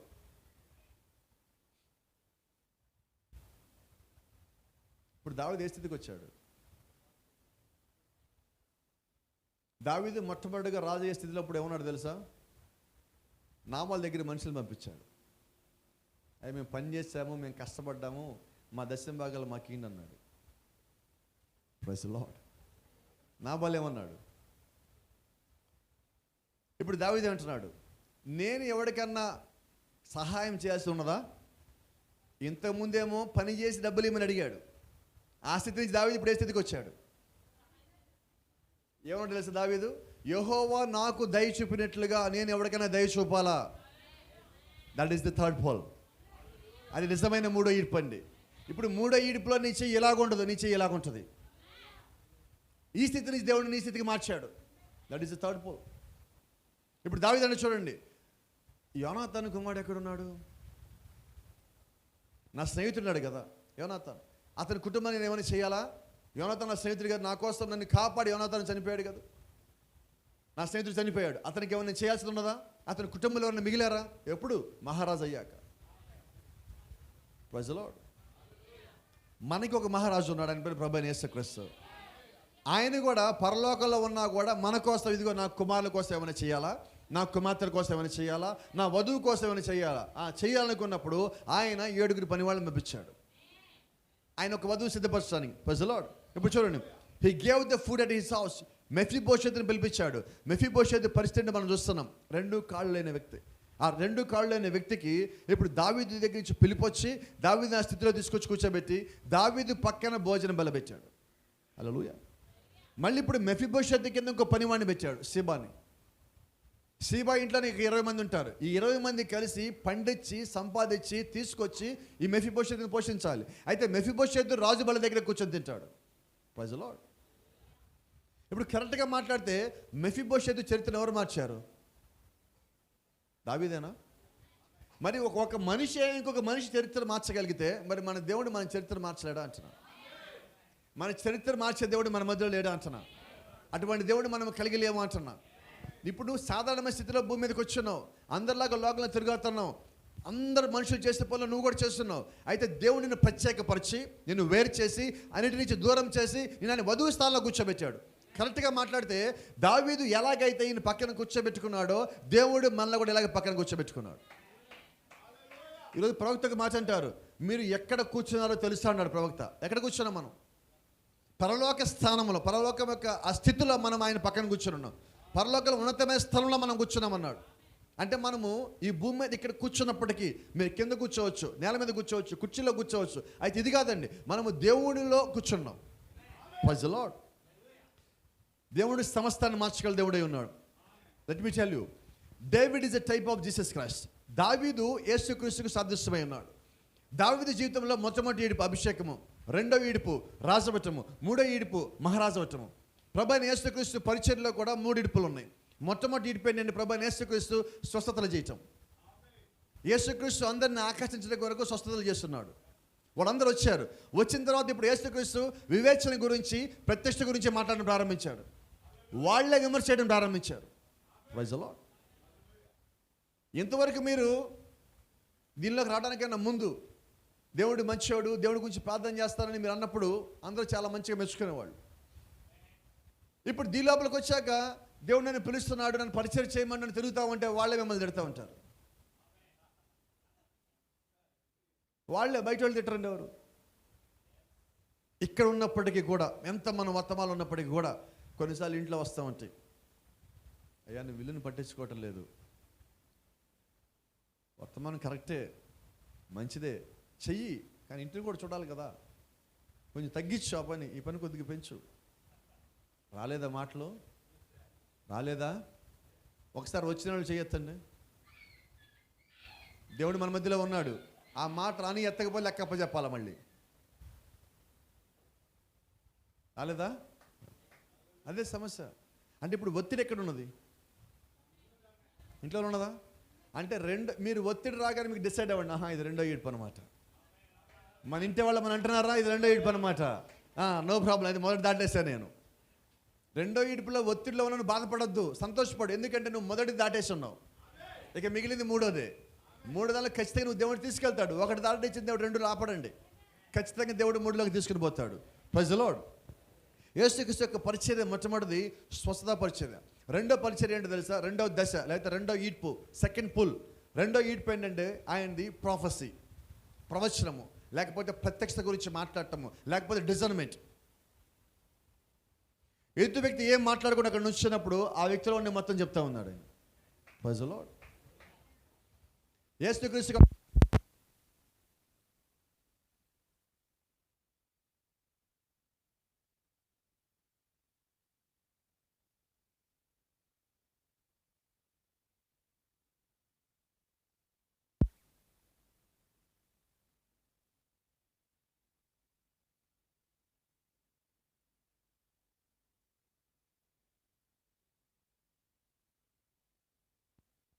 అయితే వాళ్ళు ఏమని పేరు పెట్టారు ఈయనకి? Mind reader. నిజమేనా? ఒకసారి జక్కీకి ఎవరు చెప్పారు యేసుక్రీస్తు మైండ్ రీడర్ అని. జక్కీ అనుకున్నాడు, ఎలాగైనా కానీ యేసుక్రీస్తు నేను సంబరమాచాలకు గురి చేయాలా, అకస్మాత్తుగా ఆయన మీద దాడి చేసి ఆయన మీద నిలబడితే నా గురించి ఆయన చదవలేడు కదా, నా మనసులో తెలుసుకోలేడు కదా, ఈయన ఆశ్చర్యపరుద్దామని చెప్పి చెట్టెక్కి కూర్చున్నాడు. ఆ రోడ్లో యేసుక్రీస్తు వస్తుంటే అకస్మాత్తుగా చుట్టుకొమ్మలు తీసుకొని ఎగిరి దూకి, ఎందుకు నువ్వు నా భార్య రెబెకాని ఇలా చేస్తున్నావు, ఆమెను ఎందుకు ఇలా వెనకాల తిప్పుతున్నావు, ఎందుకు నీ పరిచర్య దొంగ పరిచర్య, ఆ పరిచర్య ఎందుకు తిప్పుతున్నావు అని అడుగుదాం అనుకున్నాడు. ఈరోజు ఏడో దూత పరిచర్య కూడా అలాగే అంటారు కొంతమంది. అయితే వాళ్ళు చెట్టు మీద దిగటంలో వాళ్ళు జక్కి దిగాడు కాబట్టి లోపలికి వచ్చాడు. Praise the lord. యేసుక్రీస్తు దగ్గర దాకా వచ్చాడు. పైన జక్కే చూస్తున్నాడు, కొమ్మలు అడ్డు పెట్టుకొని చూస్తున్నాడు. దగ్గర దాకా ఒక దూకాడు. జక్కే దూకాడా? దూకలేదండి. దూకుదామని రెడీ అవుతున్నాడు. కొమ్మలు తీసి రెడీ అవ్వగానే యేసుక్రీస్తున్నాడు, జక్కయ్య రా, మీ ఇంటికి వచ్చాను నేను. ఇదేంటిది? నేడు నీ ఇంటికి వద్దాం అనుకున్నా నేను, నువ్వే వచ్చావు నా కోసం. Praise the lord. ఇది ఎక్కడ మాటలు? Praise the lord. యేసుక్రీస్తు ముందుకి వాళ్ళు రాగానే యేసుక్రీస్తు వాళ్ళ లోపల ఉన్న హృదయ రహస్యాలు చెప్తా ఉన్నాడు. వారు చేసిన మొత్తం చెప్తా ఉన్నాడు. సమరస్య చేసిన మొత్తం అని చెప్పలేదా? అదంతా రెండో ఈడిపోయినండి. వాళ్ళు చేస్తే పెద్ద ఒక్క చెప్తున్నారు. అందుకని వాళ్ళు ఏం చేస్తారంటే యేసుక్రీస్తు ముందరికి రావడానికి భయపడ్డారు వాళ్ళు. ఎందుకని? ఈయన బయల్జెబూల్ అంటే. ఈయన ఎవరండి? యేసుక్రీస్తు బయల్జెబూల్ అంటే దయ్యాల రాజు అని. ఇప్పుడు దెయ్యాల దగ్గరికి వెళ్దాం. సేన అని ఒక దెయ్యం ఉన్నది. ఆ సేన అని ఒక దెయ్యంకి ఆ పడవలోంచి యేసుక్రీస్తు ఆ ప్రాంతాలకు అడుగు పెట్టగానే ఆ దెయ్యం వచ్చి నుంచుంది. నువ్వేంటి ఎక్కడికి వచ్చావు? యేసుక్రీస్తు ఆ దెయ్యం అడుగుతుంది, నీ రూట్ మ్యాప్లో ఈ ఊరు లేదు కదా, నువ్వెందుకు వచ్చావు? యేసుక్రీస్తు ఎటు వెళ్తాడో కూడా దెయ్యాన్ని తెలుసండి. ఆ జిపిఆర్ఎస్ మొత్తం దెయ్యం దగ్గర ఉన్నది. అక్కడ అడుగు పెట్టగానే అడుగుతున్నాడు, ఏంటి ఇక్కడికి వచ్చాను, మీరు రాకూడదు కదా, అందుకే నేను ఇక్కడ ఉన్నాను కదా. అంటే దెయ్యాలకి కూడా యేసుక్రీస్తు ఎవరో తెలుసు, కానీ పాస్టర్కి తెలియకుండా పోతున్నది, పరిశీలన తెలియకుండా పోతున్నది, ప్రధాన యాజకుడు కైపుకు తెలియకుండా పోయాడు. అక్కడ ఎవరు తెలియజేశాడు? దేవుడు. నిషాని పేతురు చెప్పుకున్నాడు. పేతురుని అడగండి. పేతురుని, అయ్యా నువ్వు సజీవుడు అని దేవుడు కుమారుడు అని క్రీస్తు కదా అంటాడు. వాళ్ళేమో నువ్వు దెయ్యం అంటున్నారు, ఈయనేమో సజీవుడు అని దేవుడు కుమారుడు అంటున్నారు. ఏది నిజమంటే రెండో ఈడ్పులో నిజమైన వాళ్ళని వెనకాల నిలబడతారు. మొదటి ఈడ్పులో అందరూ నీ పక్కన ఉంటారు. రెండో ఈడ్పుకి వచ్చేసరికి మనుషులు తగ్గుతూ ఉంటారు. ఇప్పుడు నీలో ఉన్న ఆత్మ అంటే తెలిసిపోయినది. ప్రవక్త కూడా మొట్టమొదటి ప్రవక్త పరిచర్య 3 దశలు. మొట్టమొదటి పరిచర్య హీలింగ్ మినిస్ట్రీ. ఆయన పరిచర్య ఏంటంటే స్వస్థపరచు పరిచర్య మొట్టమొదటిది. ఈ స్వస్థపరచు పరిచర్య ఇప్పుడు ప్రపంచం మొత్తం ఆయన పిలిచేశారు. ఇండియా కూడా పిలిచింది. 5 లక్షల మంది ప్రజలు ఇండియాలో వచ్చారు. ఎందుకు వచ్చారని? అందరూ స్వస్థతల కోసమే. ఆ ముద్రల గురించి మాట్లాడలో వాళ్ళందరూ తప్పుకున్నారు. నిజంగా దేవుడు వాళ్ళకి పరిశుద్ధాత్మను ఇవ్వబోతున్నాడు. ఆ 3వ ఈడ్పులోనే దేవుడు పరిశుద్ధాత్మను ఇవ్వగలడు. అయితే వాళ్ళు ఏం చేశారు? 3వ ఈడ్పులో దేవుడు పరిపూర్ణమైన వాక్యం తెరిచినప్పుడు తట్టుకోలేకపోయారు, నిలబడలేకపోయారు. ఇక్కడ 3వ ఈడ్పుకి రావాలంటే ఏం కావాలో తెలుసా? నీ జీవితంలో అన్నిటికన్నా గొప్ప సాక్ష్యం నీ వెనకాల రావాలి. ఈ సాక్ష్యం లేకుండా 3వ ఈడ్పులో ఉండలేవు. అప్పటికే నిన్ను సాతాను లాగేస్తుంది, అప్పటికే సాతాను నిన్ను పడేస్తుంది. దావీదుని ఎన్నిసార్లు పడేస్తుంది, ఎంత ఒత్తిడి గురి చేస్తుంది. యేసుక్రీస్తు మీద ఎంత ఒత్తిడి తీసుకుని వచ్చారు, అయినప్పటికీ నిలబడి ఉన్నాడు. అదే ఈ కాలపు ప్రవక్త విషయంలో కూడా ఎంతో ఒత్తిడి వచ్చింది. వాళ్ళు అన్నారు, అయ్యా నువ్వు యేసుక్రీస్తు నామంలో బాప్తిజం గురించి నువ్వు మాట్లాడకు, మా సంఘానికి వచ్చిపో. నువ్వు తప్పులో ఉన్నావని చెప్పొద్దు, మా సంఘానికి వచ్చిపో. ఈరోజు మీల్స్ టికెట్ కోసము వాళ్ళు అమ్ముకుంటున్నారు వాళ్ళ జీవితాలు. పాస్టర్లు ఉన్నారు. Is not right? కొంతమంది పాస్టర్లు అన్నమాట, వీడు ఎలాగున్నా కానీ పర్వాలేదు, 2 పిల్లలు 3 పిల్లలు నాకు అనవసరం, నాకు వెళ్తే డబ్బులు ఇస్తాడు లేదా, నాకు మీటింగ్ పెడతాడా లేదా, ఎందుకంటే నాకు మీటింగ్లు పెట్టరు, ఎక్కడో చోట మీటింగ్ పెడతాడు కదా, పెడితే పోలా అనే బ్యాచ్లు కూడా ఉన్నారు. ఏం చేద్దాం? ఏషావుకి నీకు తేడా ఏంటంటారు? ప్రవక్త అంటున్నాడు, ఏషావు ఒక్క పూట భోజనానికి జ్యేష్ఠత్వ హక్కు నమ్ముకున్నాడు అని బైబిల్ అంటుంది. ప్రవక్త అంటున్నాడు, ఏషావు ఒక్క పూట హక్కు నమ్ముకోలేదండి. ఏషావు తరముల వారికి ఈ రోజు వరకు రావాల్సిన హక్కును మొత్తాన్ని ఒక్క పూట భోజనం తినేశాడు. ఇంతమంది హక్కును ఒక్కడే తినేశాడు. గొప్పడు కాదు? యేసుక్రీస్తు తిండిపోతున్నాడు కొత్త నిబంధనలో, ఆయన కాదండి. ఏషావు అసలే తిండిపోతూ. గమనిస్తున్నారా? నువ్వు నిజమైన వాక్యం దగ్గరికి వచ్చినప్పుడు నువ్వు నిలబడాలంటే నీ వెనకాల ఎంతో సాక్ష్యం ఉండాలి. ఒత్తి నువ్వు దాటాలి. ప్రవక్త అంటాడు చూడండి, 3 నువ్వు దాటాల. సేవకుడే కాదు, విశ్వాసం కూడా. స్త్రీ సిరి స్త్రీ, స్త్రీ సిరి స్త్రీ, పేరు డబ్బు స్త్రీ, ఈ 3 నువ్వు దాటాలన్నాడు. నేను చెప్పక్కల ఎవరెక్కడ పడిపోయారు మీకు అందరూ తెలుసు. మీరు నాకన్నా సీనియర్లు. ప్రతి ఒక్కరి పేరు చెప్పాను, ఈడ ఇక్కడ పడిపోయాడు, వాళ్ళ అక్కడ పడిపోయాడు, మనమే అంటున్నాం. అంటే నాకు తెలియదు అది ఎక్కడ పడిపోతున్నానా, ఇంకొకరు నాకు చెప్పాలా? అంత తక్కువ స్థితిలో ఉన్న వర్తమానంలో నువ్వు. నేను ఏదో రకంగా బతికేయాలనుకుంటే వద్దండి వర్తమానం. ఎలాగ నువ్వు బయటికి వెళ్ళిపో, బతుకు, వ్యాపారాలు చేసేసుకో, బయటికి వెళ్ళిపో, బయటికి వెళ్ళిపో, చేసేసుకో. నేను ఎవడన్నా కాదన్నాడా? దీన్ని వ్యాపారం చేయొద్దు అంటున్నాను నేను. దీన్ని వ్యాపారం చేయొద్దు. దాన్ని వదిలి ఇక్కడికి వచ్చాం.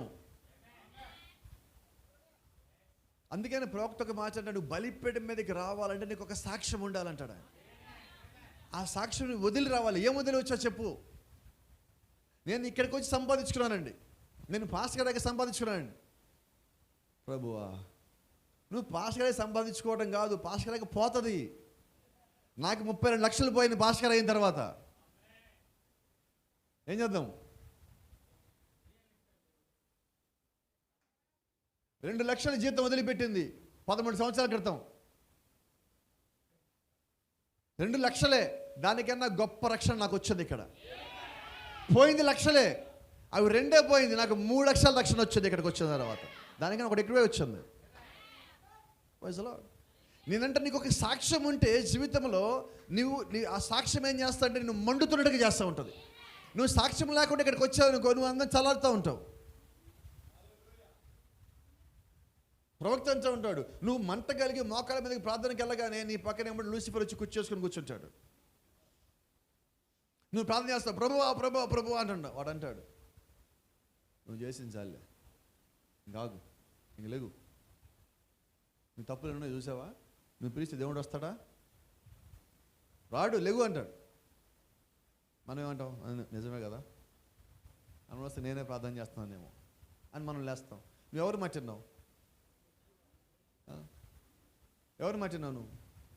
ప్రవక్త మంచం మీద పడుకున్నప్పుడు, ఆయన వ్యాధిగ్రస్తుడై మంచం మీద పడుకున్నప్పుడు ఒక స్వరం వచ్చి చెప్పిందండి, బ్రహ్మా, నువ్వు చనిపోతావు, నువ్వు హీనస్థితిలోకి వెళ్ళిపోయావు, నువ్వు ఎక్కువ రోజులు బతకవు, ఇక నువ్వు వేస్ట్, నువ్వు ఆలోచించమాక, నీ ప్రార్థన దేవుడు వినడు, వద్దు అని ఒక మెల్లని స్వరం చాలా స్వీట్గా చెప్తున్నాడు. ఈ వినటల్లా ఆ స్వరాలు పెరిగిపోయినాయి, 100, 100, 1000, లక్షల్లోకి వెళ్ళిపోయినాయి. ఇన్ని చెప్తున్నా ఆయన వినటల్లా. పక్క నుంచి ఒక స్వరం అంటుంది, నేను నిన్ను ఏర్పరచుకున్నాను, నువ్వేం మాట వింటావు?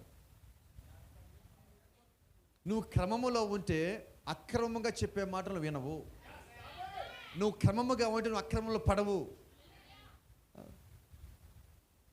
ఇంకో మాట కూడా చెప్తాను, యేసుక్రీస్తు ప్రదర్శనకారుడు కాదు. ప్రవక్త అన్నాడు, యేసుక్రీస్తు ప్రదర్శనకారుడు కాదు, ఆయన శిష్యులు కూడా ప్రదర్శనకారులు కాదు. ఈరోజు మనం చూస్తున్నాం, మీకు బయటికి వెళ్తే కనిపిస్తామంటే 40 రోజులు ఉపవాసం ప్రార్థన అంటాడు ఒకడు, అంటాడా?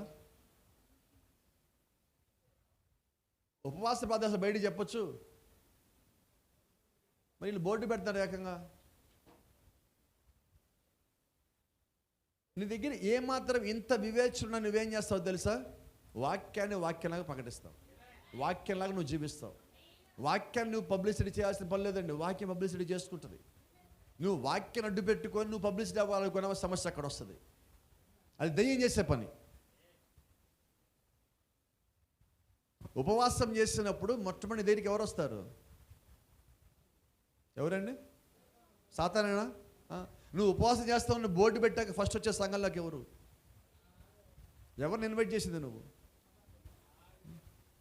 కరెక్ట్గా చెప్పమంటారు, నిజంగా ధైర్యంగా చెప్తాను అన్నమాట. 40 రోజులు ఉపవాసం ప్రార్థన దేనికంటే డైలీ కలెక్షన్ కోసం. డైలీ కలెక్షన్ అంతే. ఆల్రెడీ కలెక్షన్ టెంపుల్ ఒకటి ఉంది హైదరాబాద్లో. ఇక్కడ దానికి ఎన్ని బ్రాంచెస్ అన్నట్టు, పేర్లు మార్పు ఉంటాయండి, చేసేది మొత్తం అదే బిజినెస్,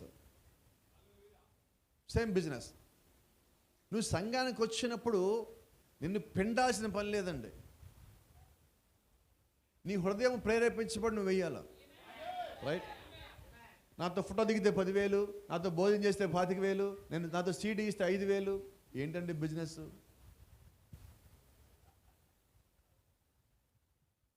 నేనంటారా ఈ కలెక్షన్స్ చేసేవాళ్ళందరూ ఎక్కడున్నారంటే పరలోకంలో గేటుకి బయట ఉన్నారు. నువ్వు ఇక్కడికి వచ్చిన దేనికంటే వాక్యంగా మారటానికి. ప్రభువైన యేసుక్రీస్తు నీ జీవితంలో కూడా 3 ఈడుపులు పెట్టాడు. ఈ రెండో ఈడుపులో అన్ని నీ దగ్గరికి వస్తాయి. ఒత్తిడిలు వస్తాయి, ఇబ్బందులు వస్తాయి, శోధనలు వస్తాయి, సమస్యలు వస్తాయి. పడిపోవడానికి కావాల్సిన ప్రతి ఒక్కటి దేవుని దగ్గరికి పంపిస్తాడు. ప్రతి ఒక్కటి అనుమతిస్తాడు దేవుడి దగ్గరికి. ఆయన అనుమతించి ఏం చేస్తాడంటే నీ పక్కన నుంచుంటాడు. నువ్వేం చేస్తావో చూస్తాను. నువ్వు ఎక్కడ పడిపోతావో దేవుడికి తెలుసు. ఆ పడిపోయేటప్పుడు దేవుణ్ణి అడుగుతున్నావా లేదా ఆయన చూస్తాడు అంతే. Praise the lord. నువ్వు నిజమైన విశ్వాసవా? నువ్వు నిజమైన క్రైస్తవ సంఘంలో ఉన్నవాడువా? నిజమైన వధువులో ఒక భాగమా? దావీదు ఎన్నిసార్లు తప్పు చేశాడు బైబిల్లో? మళ్ళా చేశాడా? ఒక్కసారిగా దావీదుకి భయం వచ్చింది. Praise the lord. మళ్ళా చేశాడా? చేయగానే ఎమ్మటే దేవుడి వైపు తిరిగాడు. చేశాడు. ఆలోచించే చాలా పర్ఫెక్ట్గా తప్పు చేశాడు. మీకు తెలుసా దావీదు చేసిన పర్ఫెక్ట్ మిస్టేక్. అసలు ఎవడు కనుక్కోడు దావీదు తప్పు చేశాడంటే. అంత ప్లాన్గా చేశాడు. దేవుడు దావీదుని అభిషేకించిన దేని కొరకు? దేవుడు ఒక పని నిమిత్తము, దేవుడి తరపున యుద్ధం చేయటానికి. దేవుడు దావీదుకి యుద్ధ జ్ఞానం నేర్పించాడు. ఆ అడవిలో ఒంటరిగా దేవుడు దావీదుకి యుద్ధ జ్ఞానం ఇచ్చాడు. అయితే దేవుడు యుద్ధ జ్ఞానాన్ని నేర్పించినప్పుడు దావీదు ఎక్కడ వాడాడు తెలుసా? తన సొంత సంఘంలో, తన సొంత సంఘ సభ్యుడైన ఊరియా మీద వాడాడు. ఈరోజు పాస్టర్ కూడా ఏం చేస్తాడో తెలుసా? ఎవడన్నా విశ్వాస తేడాగా ఉన్నాడా?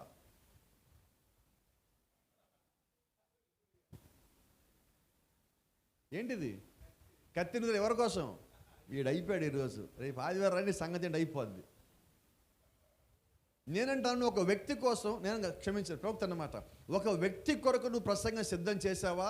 ఒక వ్యక్తితో మాట్లాడాలి నువ్వు సంఘ రంగం మీదకి వెళ్ళావా? అప్పటికే నీ దగ్గర నుంచి పరిశుద్ధాత్ముడు వెళ్ళిపోయాడు అన్నాడు. ఏం చేద్దాం? అటువంటి ప్రసంగాలు మనం విన్నప్పుడు ఏమనుకోవాలి? ఈరోజు దేవుడు మాట్లాడాలి, మా పాస్టర్ గారు మాట్లాడారు. ఈరోజు మా పాస్టర్ గారు మాట్లాడారు నాతో, దేవుడు మాట్లాడాల. నిజమేనా? నువ్వు ఒక వ్యక్తిని ఇక్కడి నుంచి కత్తి పెట్టుకుని ఏ శబ్దం రెడీ అయ్యావంటే నువ్వు సంఘంతో మాట్లాడాల, వ్యక్తితో మాట్లాడావు. సంఘముతో ఆత్మ చెప్పొచ్చు అన్నమాట. వ్యక్తితో మాట్లాడదు ఆత్మ, సంఘముతో మాట్లాడుతుంది ఇక్కడ. అంటే ఇప్పుడు నువ్వు వ్యక్తి మీద దూషించి ఆయన హింసించి వాక్యం పెట్టి కొట్టి 30 తిప్పులు పెట్టి 3 చెరువులు నీళ్ళు తాగిస్తామంటే అర్థం ఏంటి అనుకుంటారు. బాస అయిపోయాడు ఈరోజు. ఇంటికి ఎలా వస్తాడో చూస్తారు పొద్దున చర్చికి. నీకు సంగతి తెలియట్లేదు. అప్పటికే నీ దగ్గర పరిశుద్ధాత్ముడు వెళ్ళిపోయి చాలా కాలం అయింది. ఇక నువ్వు బోధించింది ఎందుకు? రెండో ఈడు పక్కదే, కాపరి జీవితంలో రెండో ఈడు పదే. నీ మీదకి ఒత్తిడి వస్తుంది. నీ సంఘంలోనే శత్రువులు ఉంటారు, బయట ఉండరు. నీ కుటుంబంలో శత్రువులు ఉంటారు. కాపరికి శత్రువు బయట ఎవడు లేడండి, సొంత సంఘంలో వాళ్ళే. ఇంకో రహస్యం చెప్పనా? సొంత సంఘంలోంచి శత్రువులు బయటకు వస్తారు, వేసేస్తారు. ఎట్లాగా? నువ్వు క్రమంగా ఉన్నావా వాళ్ళు ఏమి చేయరు, వస్తారు మీ దగ్గరికి. ఇదేంటిది? నువ్వు క్రమం తప్పావా ఏం చేస్తారు? క్రమము తప్పితే ఎవరు మాట్లాడతారు తెలుసా? క్రమంలో ఉన్నోళ్ళు మాట్లాడతారు. బైబిల్లో ఒక మాట ఉన్నది, పునాదులు పాడైతే నీతిమంతులు ఏం చేస్తారు? చూస్తూ ఊరుకుంటారు. ఊరుకోరండి, మొత్తం దులిపి మళ్ళా కడతారు. Praise the lord. అది నీతిమంతుల యొక్క పని. దాన్ని చూస్తా ఊరుకోలేరండి. నిజంగా నువ్వు నీతిమంతుడి వైపు నువ్వు చూస్తా ఊరుకో, దాన్ని తిరిగి కట్టాలని చూస్తావు నువ్వు. ఏలియా మళ్ళీ తిరిగి కట్టాడు. ఈరోజు ఏలియా వర్తమానం తిరిగి కడతా ఉన్నది. నువ్వు కొత్తది కట్టరా, దాన్నే తిరిగి కట్టావు. రీఎస్టాబ్లిష్, తిరిగి నువ్వు కడుతున్నావు. ఈరోజు ఇది కట్టారు మీరు అనుకుంటారు, ఇది కాదండి మీరు కట్టింది. ఇక్కడున్న మీరు కట్టబడిన వాళ్ళు. ఇది చర్చి కానే కాదు. ఇది లేకపోయినా మీరు చెట్టు కింద కూడుకున్నారు, టెంట్ కింద కూడుకున్నారు, ఒక పట్ట కట్టుకొని కూడుకున్నారు. అది సంఘం కాదు. ఇక్కడికి వస్తే సంఘం అనుకుంటారు, అది పొరపాటు అండి. ఎక్కడ ఉన్న ప్రవక్త అన్నట్టుగా నలుగురు చెట్టు కింద కూడుకుంటే అదే దేవుని యొక్క సంఘం అన్నాడు. అలాగే మీరు కూడుకున్నారు. కాబట్టి ఆ వాక్యము, ఆ శక్తి, ఆ బలము ఈరోజు మేము ఇక్కడ తీసుకొచ్చింది. అయితే ఇదంతా ఎక్కడంటే రెండో ఇడుపులు జరుగుతున్నది. ఈ ఒత్తిడిలు ఎక్కువ ఉండే రెండులో మీరు దాని నుంచి బయటికి రండి. 2 దాటిన తర్వాత వెనకాల మిగిలిన కొద్దిమంది విమర్శలు, ఇబ్బందులు, శోధనలు అన్నీ దాటేశావు. ఇప్పుడు నీ దగ్గర ఏంటి? నీకు కావాల్సిన మొత్తం వచ్చేసింది. ఇప్పుడు నీ జీవితంలో నెమ్మది కూడా వచ్చింది. Praise the lord. ప్రశాంత్ వచ్చింది. ఇప్పుడు దావీదు అంటున్నాడు, వాడిని యుద్ధం చేయాలా, ఈయన యుద్ధం చేయాలా, వాడిని వేసే ఈయన వేసే అంటలా. నిన్ను ఎవరికి హెల్ప్ చేయాలి? నీ హృదయంలో నెమ్మది ఉందనుకో, నువ్వేమనుకుంటావు? మనోళ్ళు ఎవరున్నారు, ఇంకా ఎవరిని కలవాలి, ఎవరిని మిస్ అయ్యాం మనం? నెమ్మది వచ్చింది. ఈ నెమ్మది లేనప్పుడు నువ్వు ఎలాగున్నావు? మన సహోదరులంతా ఒక 2 నెలల క్రితం ఎలాగున్నారు? డిసెంబర్, నవంబర్లో ఎంతమంది నిద్రలు పట్టినాయి? నిద్ర పట్టటల్లా. అక్కడ ఫోన్, ఇక్కడ ఫోన్, ఆ మాటలు, ఈ మాటలు, అక్కడ మీటింగ్, ఇక్కడ మీటింగ్, ఒక రకమైన ఒత్తిడి. ఇప్పుడు ప్రశాంతంగా ఉంది. ఫోన్ చేస్తాడా? చేయని. అంటున్నాడా? అన్నీ. ఏం జరిగిందంటే మీరు ఒక దానికి వచ్చారు. దేవుడు మిమ్మల్ని ఒక స్థితికి మార్చాడు. ఇప్పుడు మీరు ఎక్కడున్నామంటే మీరు ఇంకొకళ్ళకి వాక్యాన్ని చెప్పి నడిపించే స్థితికి వచ్చారు. మీ స్థితిని మార్చాడు దేవుడు. Praise the lord. దేవుని నామానికి మహిమ కలుగును గాక. Let me continue. Jesus ministry consisted of 3 pools.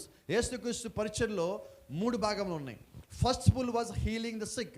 మొట్టమొదటి పరిచర్య ఏంటంటే స్వస్థపరచటం. ఆమేన్. రెండో పరిచర్య వివేచించటము, ప్రవచించటము. అది రెండవ దశ. 3 దశకు వద్దాం. Notice, the first pool healing, second pool was professing, third pool the opening of the word, the mysteries revealed. యేసుక్రీస్తు యొక్క 3వ దశలో, 3వ పరిచర్యలో, 3వ ఈడ్పులో ఆయన ఏం చేశాడంటే వాక్యమును తెరుచున్నాడు, మర్మములు మొత్తం బయలుపరుచున్నాడు. Praise the lord.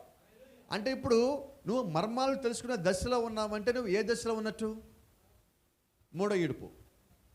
ఇప్పుడు 7 ముద్రల గురించి నువ్వు మాట్లాడుతున్నావు అంటే ఏ దశలో ఉన్నావు ఇప్పుడు నువ్వు? అంటే 2లో లేవు, 1లో లేవు. నువ్వు 1ని దాటావు, 2ని దాటావు. ఇప్పుడు ఎక్కడ ఉన్నావు అంటే ప్రవక్త అంటున్నాడు ఆ 3వ ఈడుపులోనే 7 ముద్రలు బయలుపరచబడతాయి అన్నాడు. Praise the lord. ఇప్పుడు 7 ముద్రలు ప్రకటించడమే 3వ దశ అయినట్లయితే, 3వ ఈడుపు అయినట్లయితే అది ప్రకటించి ఎన్నేళ్ళైంది ఇప్పటికి? సుమారుగా 57-58 ఏళ్ళు అవుతున్నది. అవునా? రేపు మార్చికి ఇంచుమించుగా 57 ఏళ్ళు అవుతుంది. రైట్? మరి 58 ఏళ్ల క్రితమే 3వ ఈడుపు ఉంటే మనం ఇప్పుడు ఎక్కడ ఉన్నట్టు? 3వ ఈడుపులోనే ఉన్నాం. 3వ ఈడుపు అదే లాస్ట్, ఇంకేది లేదు. సో ఇప్పుడు దేవుడిని మొదటి దశ, 2వ దశ దాటించి 3వ తీసుకొచ్చున్నాడు. Praise the Lord. గమనించండి, నేను అంటున్నా చూడండి. The third pull was the opening them 7 seals.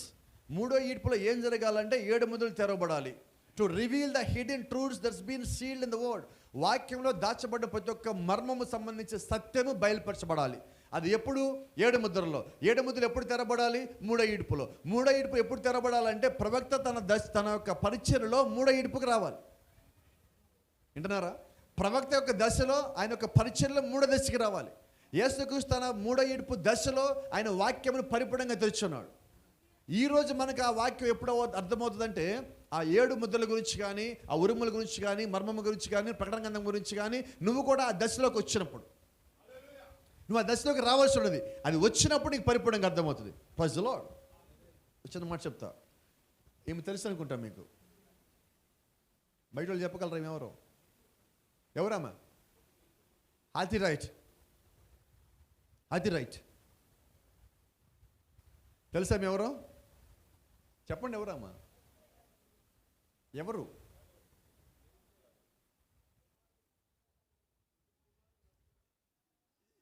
ఈమె ప్రాఫిట్ చర్చ్లో ఒక మంచి బిలీవర్. ప్రవక్త సంఘంలో అత్యంత పేదరాలమ్మ. ప్రవక్త యొక్క భార్య ఈమెకి సహాయం చేస్తూ ఉంటుంది, కుటుంబానికి డబ్బులు. వాళ్ళకి వచ్చేదే కొద్దిగా, ఆ కొద్దిగా మళ్ళీ మీకు సహాయం చేస్తారు. మీకు చిన్న మాట చెప్పాలా? మిమ్మల్ని చూసినప్పుడు నాకు అనిపించింది వాస్తవంగా, ఇప్పుడు నాకు జ్ఞాపకం వచ్చింది కాబట్టి చెప్తాను. నేను ప్రవక్త యొక్క చర్చ్ పేరేంటి? బ్రన్హమ్ టబర్నికల్. చాలామంది అంటారు ఆయన నిజంగా ప్రవక్త అయితే ఆయన పేరు చర్చికి పెట్టుకోవడం ఏంటండి? ఆయనకి ఏదైనా ఒక పేరు పెట్టుకోవచ్చు కదా, యేసుక్రీస్తు చర్చ్ అని, యేసుక్రీస్తు గుడారం అని పెట్టచ్చు కదా, ఎందుకని బ్రన్హమ్ టబర్నికల్ పెట్టుకున్నాడు? ఆయనేం పాస్టర్ గారు అండి, ఆయనేం ప్రవక్త అని కొంతమంది డినామినేషన్ వాళ్ళు తెలియక అంటూ ఉంటారు. తెలిస్తనర్లేండి వాళ్ళు కూడా. ఒకరోజు ప్రవక్తను అడిగారు వాళ్ళు, అయ్యా నీ చర్చికి ఏంటి నువ్వు బ్రన్హమ్ టబర్నికల్ పెట్టావని అడిగారు. ఆయన అడిగారు, అయ్యా నేను పెట్టలేదు ఆ చర్చికి ఆ పేరు, నా సంఘం పెట్టుకున్నది, పాస్టర్ గారికి సంఘం పేరు పెట్టి హక్కు లేదండి, విశ్వాసులకి ఆ హక్కు ఉంటుంది. అది వాళ్ళందరూ డేకన్లు ట్రస్టీలు మొత్తం కలిసి వాళ్ళు నిర్ణయం తీసుకున్నారు. నేను వద్దని చెప్పినప్పటికీ ఏసుక్రీస్తు గుడారమనో జీవపు గుడారమనో పేర్లు పెట్టమన్నాను. వాళ్ళు ఈ పేరు పెడదామని చెప్పి వాళ్ళే నిర్ణయం తీసుకున్నారు, నా నిర్ణయం కాదని. అప్పుడు ఆ సంఘస్థులు అడిగితే ఎందుకని మీరు ఆ పేరు పెట్టారయ్యా అని అడిగితే వాళ్ళు చెప్పిన మాట ఏంటో తెలుసా? అయ్యా స్థలం గవర్నమెంట్ వారు ఇచ్చారు కట్టుకోవటానికి. ఈ బ్రహ్మం అనే ఆయన ఎవరైతే ఉన్నారో ఆయన సంపాదించిన దాంట్లో నుంచి 100 రూపాయలు సంపాదిస్తే 90 రూపాయలు చర్చికి ఇచ్చేవాడు, 10 రూపాయలు ఆయన తీసుకెళ్ళేవాడు. మేమందరం పనులు చేసి తీసుకొచ్చి ఆయన దశం భాగాలు ఇస్తే ఆ దశం భాగాలు 90 రూపాయలు అక్కడ ఇచ్చేవాడు, 100కి 10 రూపాయలు ఆయన తీసుకునేవాడు. పైగా ఆయనకి ఆదివారం సువార్త ఉండేది, మిగిలిన 6 రోజులు ఖాళీగా ఉండేవాడు. ఖాళీగా ఉన్నానని చెప్పి మళ్ళీ ఈయన 6 రోజులు పనికి వచ్చేవాడు మాతో పాటు పని చేసి దాంట్లో నుంచి 10 రూపాయలు తీసుకొని 90 రూపాయలు ఇచ్చేవాడు. వింటున్నారా? మేము ఇచ్చిన కానుకలు దానికే వాడాడు, ఆయనకు వచ్చిన ఉద్యోగం నుంచి వచ్చిందంటే మొత్తం దానికే వాడు. మేము ఇచ్చిన దశం భాగం నుంచి 10 రూపాయలు తీసుకుని మొత్తం అక్కడే వాడాడు. కాబట్టి మేము దీన్ని ఇది బ్రహ్మము కట్టుకున్న టబర్నికల్. మేమేమి దీంట్లో వేయలే, కుడి చెయ్యి ఏంపల గుప్పళ్ళు ఇప్పల, మాకు సిగ్గు ఆయనతో పోల్చుకోవాలంటే. మొత్తము ఆయన కట్టుకున్నాడు కాబట్టి దీన్ని ఆయన పేరు మీద బ్రహ్మం టబర్నికల్ అంటున్నాం. ఆయనైతే వద్దన్నాడు, మేము పిలుచుకుంటున్నాం ఇలాగా. Praise the lord. అంటే వాళ్ళ యొక్క ప్రేమను దాంట్లో చూపించారు వాళ్ళు. ఆమేన్. మరి అలాగే ఇక్కడ మీరు కట్టుకునే దీన్ని చూసినప్పుడు మరి దీన్ని ఏమని పేరు పెట్టి పిలవాలి? నాకు ఇన్ని పేర్లు పిలవాలి ఇప్పుడు పిలిస్తే దీన్ని గుడారాన్ని. Praise the lord. బహుశా ఇది నేను అనుకుంటున్నా మీ మధ్యలోకి ప్రేమను తెచ్చింది కాబట్టి ప్రేమ గుడారం అవ్వచ్చది, మీ అందరి మధ్యలో ఐక్యత తీసుకొచ్చినప్పుడు యూనిటీ గుడారం అవ్వచ్చది, నాకు తెలియదు పేర్లు ఏముంటాయి అన్నది. అయితే నేను మీలో చూసి చెప్తున్నా, ప్రభుత్వం అన్నట్టుగా what is the beauty of the church? సంఘముల అందం ఏంటి? Character of the believer. విశ్వాస యొక్క స్వభావం ఏదై ఉన్నదో అది సంఘానికి అందమై ఉన్నది. ఇక్కడ మీరు ఎంత బాగా చేసినా, మీరు ఏసీలు పెట్టచ్చు, రకరకాల హై ఎండ్లో ఏమైనా ఎక్విప్మెంట్ తీసుకొచ్చి వాయించవచ్చు, ఏమైనా చేయొచ్చు, అయితే అది కాదు అందం. మీ యొక్క బిహేవియర్ ఏదైతే ఉన్నదో ఇది సంఘములో అందం. ఆమేన్. దేవుని నామానికి మహిమ కలుగును గాక. కాబట్టి గమనించండి, అటువంటి సంఘములో ఈ ఒక నమ్మకమైన విశ్వాసి. ఎంత నమ్మకమైన విశ్వాసం అంటే ప్రవక్తతో నేరుగా దేవుడు మాట్లాడతాడని నమ్ముతుందాము. ఆమేన్. ఒకరోజు ప్రవక్త వేటకెళ్ళినప్పుడు ఆయన ఇటుపక్కకి వెళ్ళాడు, ఉదయం నుంచి సాయంకాలం తిరిగాడు, మొత్తం ఎక్కడ ఏమి దొరకల. ఆయన అక్కడ నిలబడి ఒక చెట్టును చూసి ఉడతలు కలుగును గాక, ఆయన నోట్లోంచి ఒక మాట వచ్చింది, ఉడతలు కలుగును గాక. 3 ఉడతలు వచ్చినాయి అక్కడ. 3 ఉడతలకు వచ్చాడు, వెనకాల బ్యాగులు వేసుకున్నాడు, ఇంటికి వెళ్ళిపోతున్నాడు. ఈయన ఇంటికి పోలా, మధ్యలో హాతిరెడ్డిలు దాటి వెళ్ళాలి. హాతిరెడ్డి ఇంటి నుంచి వెళ్తా ఉన్నప్పుడు ఈయన ఒక స్వరం అన్నది, ఆ ఇంట్లోకి వెళ్ళి ఆమెకి ఏం అడిగి కావాలో అది ఇచ్చేసి రాపోవడం. జాగ్రత్తగా నన్ను ఆ ఇంటికి వెళ్ళి లోపలికి అడుగు పెట్టి ఆమె ఏం అడిగితే అది ఇచ్చేసేపో. ఈయనెవరు ఇవ్వటానికి? అర్థమవుతుందా? ఈయనెవరు ఇవ్వటానికి? ఈయన బ్యాగ్ తీసుకొని లోపలికి వెళ్ళాడు. సిస్టర్ రాతిరెడ్డికి ఒక సంగతి చెప్పాలనుకుంటున్నాను. ఏం చెప్పాలి? నేను ఆ చెట్టు దగ్గరికి వెళ్ళి 3 ఉడతలు కలుగురు గాక అన్నాను, ఉడతలు కలిగినాయి అని ఆమెనంది. ఆయన నువ్వు నమ్ముతున్నావా అని. నేను నమ్ముతున్నాను అమ్మంటే చూడు. And little heart is said right words. He said that's nothing but the truth. ఎప్పుడు నువ్వు నోట్లో నుంచి ఏదన్నా ఒక మాట అంటే ఆ మాట జరుగుద్దో తెలుసా? 3వ ఈడ్పు కాలంలో. ఇప్పుడు ప్రవక్త ఉడతలు కలుగునుగా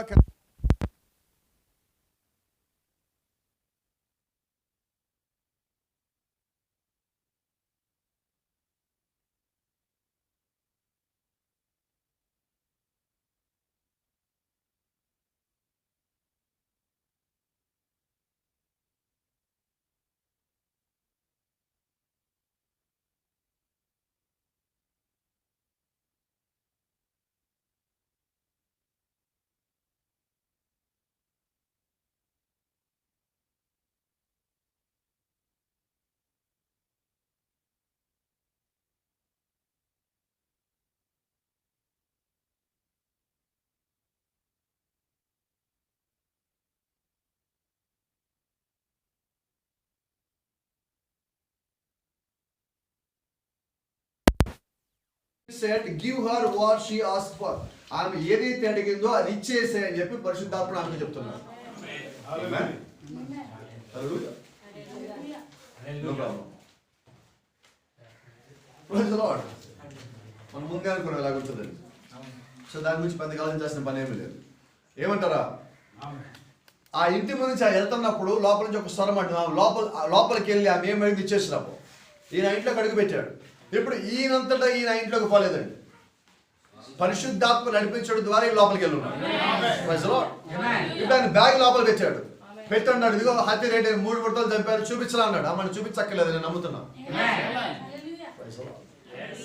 ఎట్లాంటి విశ్వాసం అది? నేను పలికాను, అది కలిగినది. ఇక రాసి చెప్పనా, మోషే అక్కడ మిడతలు కలుగురు కాక అన్నాడు. అది మోషే యొక్క జీవితంలో 3వ ఇప్పు. అదే కాల ప్రవక్త, మొదటి నిర్గమన ప్రవక్త ఆయన అయితే, ఈయన 3వ నిర్గమన ప్రవక్త. ఈయన ఇక్కడ ఉడతలు కలుగురు కాక కలిగింది. విషయం ఏంటంటే అక్కడ మిడతలు కలిగించిన దేవుడు ఇక్కడ ఉడతలు కలిగించాడు. Same God. అంటే దేవుళ్ళ మార్పు లేదండి. నిన్న నేడు నిరంతరం ఏకరీతిగానే ఉన్నాడు. ఆయన మార్పు ఎక్కడా లేదు. అయితే అక్కడ సేవకుడైన మోషే చేతులు ఆయన పెట్టి మిడతలు కలుగురు కాక అన్నప్పుడు నువ్వు అను, నేను చేస్తా. అదే దేవుడు ఇప్పుడు ప్రవక్తతో 3 కాలంలో ఉడతలు కలుగురు కాక పలికించున్నాడు. ఈయన పలికినప్పుడు ఈ నోట్లోంచి మాట బయటకు వచ్చినప్పుడు ఆ మాట ఉనికిలోకి వచ్చి ఇట్ కేమ్ ఇంటు ఎగ్జిస్టెన్స్. ఉనికిలోకి వచ్చింది అది. మరి ఇప్పుడు ఒక మాట చెప్పొచ్చా? మనమందరం ఎవరు? వధువేనా? అంటే మీ లోపల ఏ శక్తి ఉన్నది? మనం ఉన్నది 3 ఏడుపులేనా? ఇప్పుడు మనకి ప్రవక్త ఒక్కడికి ఆ శక్తి ఉంటుందా? అందరికీ ఉంటుందా? ఉంటుందా?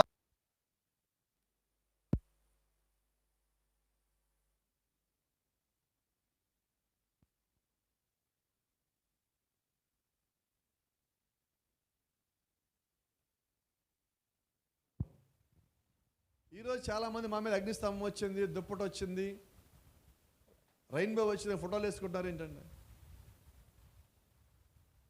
అది నమ్మి వెనకాల తిరిగే బ్యాచ్ ఒకటి. సమస్య ఏంటంటే అది నీ దగ్గర లేదనుకుని వెనకాల తిరుగుతున్నావు. నేనంటే అది నీతో పాటు ఉన్నది. వధువు అందరి మీద అదే అగ్నిస్తంభం ఉన్నదండి.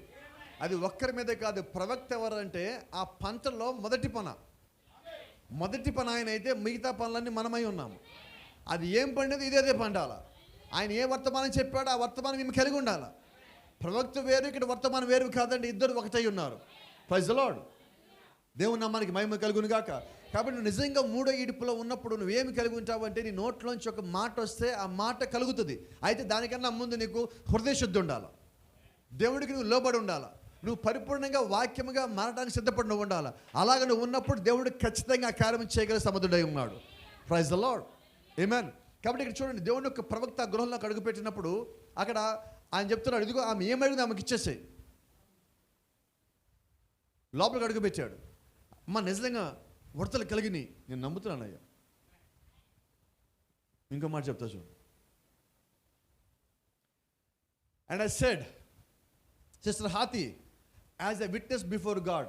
సహోదరి హాతి, దేవుడి ముందు ఇది సాక్ష్యంగా ఉండాలి.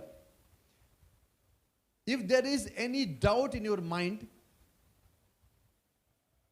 నీ మైండ్లో ఏదైనా ఒక సందేహం ఉన్నట్లయితే, you ask what you want to. నీకు ఏదైతే కావాలో దాన్ని అడుగు. And if it ain't laid in your lap, నువ్వు అడిగింది నీ ఒళ్ళో పడకపోతే, ఈరోజు ఛాలెంజ్ చేస్తా, బెన్నా ప్రవక్త కాదు, అబద్ధ ప్రవక్త కానీ, అలా కానీ ఇలా కానీ, వాళ్ళకి మాట చెప్తున్నాను నేను. Then I am a false prophet. ఎవరో అంటాం కదా అబద్ధ ప్రవక్తని. ఇప్పుడు నువ్వు అడిగింది నీ ఒళ్ళో పడకపోతే నేనే అబద్ధ ప్రవక్త. ఆయనే ఛాలెంజ్ చేస్తున్నాడు. ఇప్పుడు చెప్పండి సమాధానం ఎవడు చెప్తాడు? రండి, ఎవడు చెప్తాడు? ఇలాగ అనగలిగిన ఎవడన్నా నాకు చూపించండి. ఉన్నారు ఎవరన్నా? ఉన్నారు. ఎన్నెలు అంబ్రేలు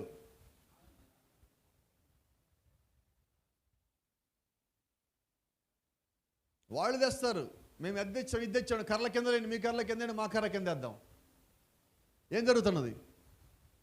మోషే కర్ర ముందు మిగిలిన నిలబడ్డాయా? అన్నీ పారిపోయినాయి.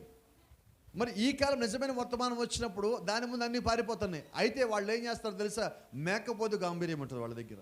మాదే నిజము, మాది కరెక్ట్, మాది కరెక్ట్ కాదు. మేమేంటారు? మాది కరెక్ట్ కాదు, మేము నిజము కాదు, వాక్యం నిజము. దాని ప్రకారంగా మేము ఉంటే మమ్మల్ని లేకపోతే ఒప్పుకోవద్దు. నేను కరెక్ట్ కాదు, మాది కరెక్ట్ కానే కాదు. అసలుకి ఏది కరెక్ట్? వాక్యం కరెక్ట్. దాని ప్రకారం లేదని నువ్వు చొక్కా పట్టుకుని అడుగు. ప్రవక్త అన్నాడు, సంఘంలో ప్రతి ఒక్క విశ్వాసి వచ్చాడు చొక్కా పట్టుకొని సరి చేయొచ్చు అన్నాడు. వీఆర్ రెడీ, రండి, వాక్యం మాట్లాడదాం, వేరేదేదొద్దు. నిజంగా దేవుని యొక్క వాక్యం నీకు తెలిస్తే, దాని యొక్క నెరవేర్పు తెలిస్తే నువ్వు ఆయన ప్రవక్తను ఒప్పుకుంటావు. నేను చెప్పను, చెప్పకముందే నువ్వే ఒప్పుకోవాలా. నేను ఎలాగ ఈ వర్తమానం నమ్మానో తెలిసి చాలామంది ఆశ్చర్యపోతారు. ఈయన ప్రవక్త నా దగ్గరికి వచ్చినప్పుడు నేను చెప్పా, నేను నమ్మను. నువ్వు చెప్తే నేను నమ్మటం ఏంటి? ఈయన ప్రవక్త అయితే దేవుడే చెప్పాలి నాకు, అప్పుడు నేను మారను. నువ్వు చెప్పేవానికి ఇంకోటి చెప్పాలి, అది కూడా నమ్ముతాను నేను. వాక్యము నీకు బయలుపరచబడాలి. ఆయన నన్ను ప్రేమించిన దేవుడు అయితే నాకు బయలుపరుస్తాడు. ఆపుతాడా? ఖచ్చితంగా బయలుపరుస్తాడండి. ఆయన బయలుపరచుకుంటూ దాచిపెట్టింది ఏదీ లేదు. నిజంగా నన్ను ప్రేమిస్తే దేవుడే ఆ వాక్యాన్ని నాకు ఎలాగద్దామో నాకు తెలియజేస్తాడు. ఆమేన్. ప్రవక్త చెప్పిన ఒక్క మాట నేను చదువున్నా ఒక వర్తమాన పుస్తకంలో. నేను ఎంత బాగా బోధించినప్పటికీ, ఎంత చక్కగా బోధించినప్పటికీ, నేను బోధించింది ఎంత బాగా మీకు అనిపించి హృదయానికి తాకినట్టుగా అనిపించినప్పటికీ, బైబిల్కి కానీ సరిపోల్చకపోతే తీసి పక్కన పడేయండి అన్నాడు. నాకు అర్థమైంది, ఇది నిజమైన ప్రవక్త. ఇంత ధైర్యంగా నేను చెప్పి సరిగా లేకపోతే పక్కన పడేయండి అన్నాడంటే ఖచ్చితంగా ఈయన దేవుడు చెప్పినే చెప్తున్నాడు. ఆయన ఇంకొక ఒక దర్శనం చదివాడు. నేను ఒకరోజు ఈయన పరలోకానికి వెళ్ళి ఉన్నాడు. దర్శనంలో అందరు లైన్లో నుంచున్నారు. ఈయన ముందున్న వ్యక్తిని అడుగుతున్నాడు, అయ్యా పౌలు గారు ఎక్కడ ఉన్నారు? ముందని అడిగాడు. ఎందుకు అన్నాడు. పౌలు గారు ఏం బోధించాడు నేను భూమి మీద అదే బోధించా. ఒకవేళ ఆయన తీర్పులోకి వెళ్తే నేను కూడా తీర్పులోకి వెళ్తా, ఆయన తీర్పులోకి వెళ్ళకపోతే నేను కూడా తీర్పులోకి వెళ్ళన్నాడు. ఆయన ఏం మాట్లాడుకున్నాడు, అటు పక్క తిరిగాడు. మళ్ళీ అడిగాడు, అయ్యా పౌలు గారు ఎక్కడున్నారు చెప్పండి అన్నాడు. ఆయన అడిగాడు, నేనే పౌలుని అన్నాడు. ఈయన ఎక్కడున్నాడు ఇప్పుడు? అంటే నువ్వు సరిగానే బోధించినట్ట? అపోస్తలుని పౌలు అంటాడు, 1 కొరింథీ 11వ అధ్యాయం 1వ వచనం, నేను క్రీస్తుని పోలి నడుచుకునే ప్రకారము. బైబిల్ అలాగ అన్న మాట ఇంకొకరు ఎవరిదో చెప్పండి. ఎంతమంది పాస్టర్లు అనగలం ఈరోజు? అని అంటున్నాడు, పౌలు బోధించింది కాకుండా ఏదైనా బోధిస్తే నేను లెక్కలోకి వెళ్తానన్నాడు. అంత ధైర్యం ఉందా ఇంకొకరికి? నువ్వు వాక్యాన్ని పరిపూర్ణంగా నమ్మటానికి ఒక మాట చాలండి. అన్నం వండాలంటే ప్రతి మెతుకుని పట్టుకొని చెక్ చేస్తారమ్మా మీరు? జ్ఞానవంతురాలు ఒకసారి చెక్ చేస్తారు, సరిపోయింది అంటది. జ్ఞానవంతుడు పొద్దుగూగులు మొత్తం చెక్ చేస్తాడు. వాడు ఎలాంటి వాడంటే ఒక విత్తనం నాటుతాడు, నాటిది మొలకెత్తా లేదని పొద్దున్న మళ్ళా తవ్వి చూస్తాడు. రోజు తవ్వుతాడు, అదే మొలకెత్తదు. విత్తనం ఉంటుంది, మొలకెత్తదు. ఈరోజు చాలామంది పరిస్థితి అదే. బైబిల్ ఉన్నది, వాడు మొలకెత్తడు దాని లోపల నుంచి. సరే, మనకి వాళ్ళ గురించి ఎందుకు లేండి. అక్కడ అన్న చూడండి, you ask what you want to, నీకు ఏం కావాలి నువ్వు అడుగు, and it ain't laid in your lap, నీ ఒళ్ళో అది కానీ పడకపోయినట్లయితే నేను అబద్ధ ప్రవక్తని. అది పడితే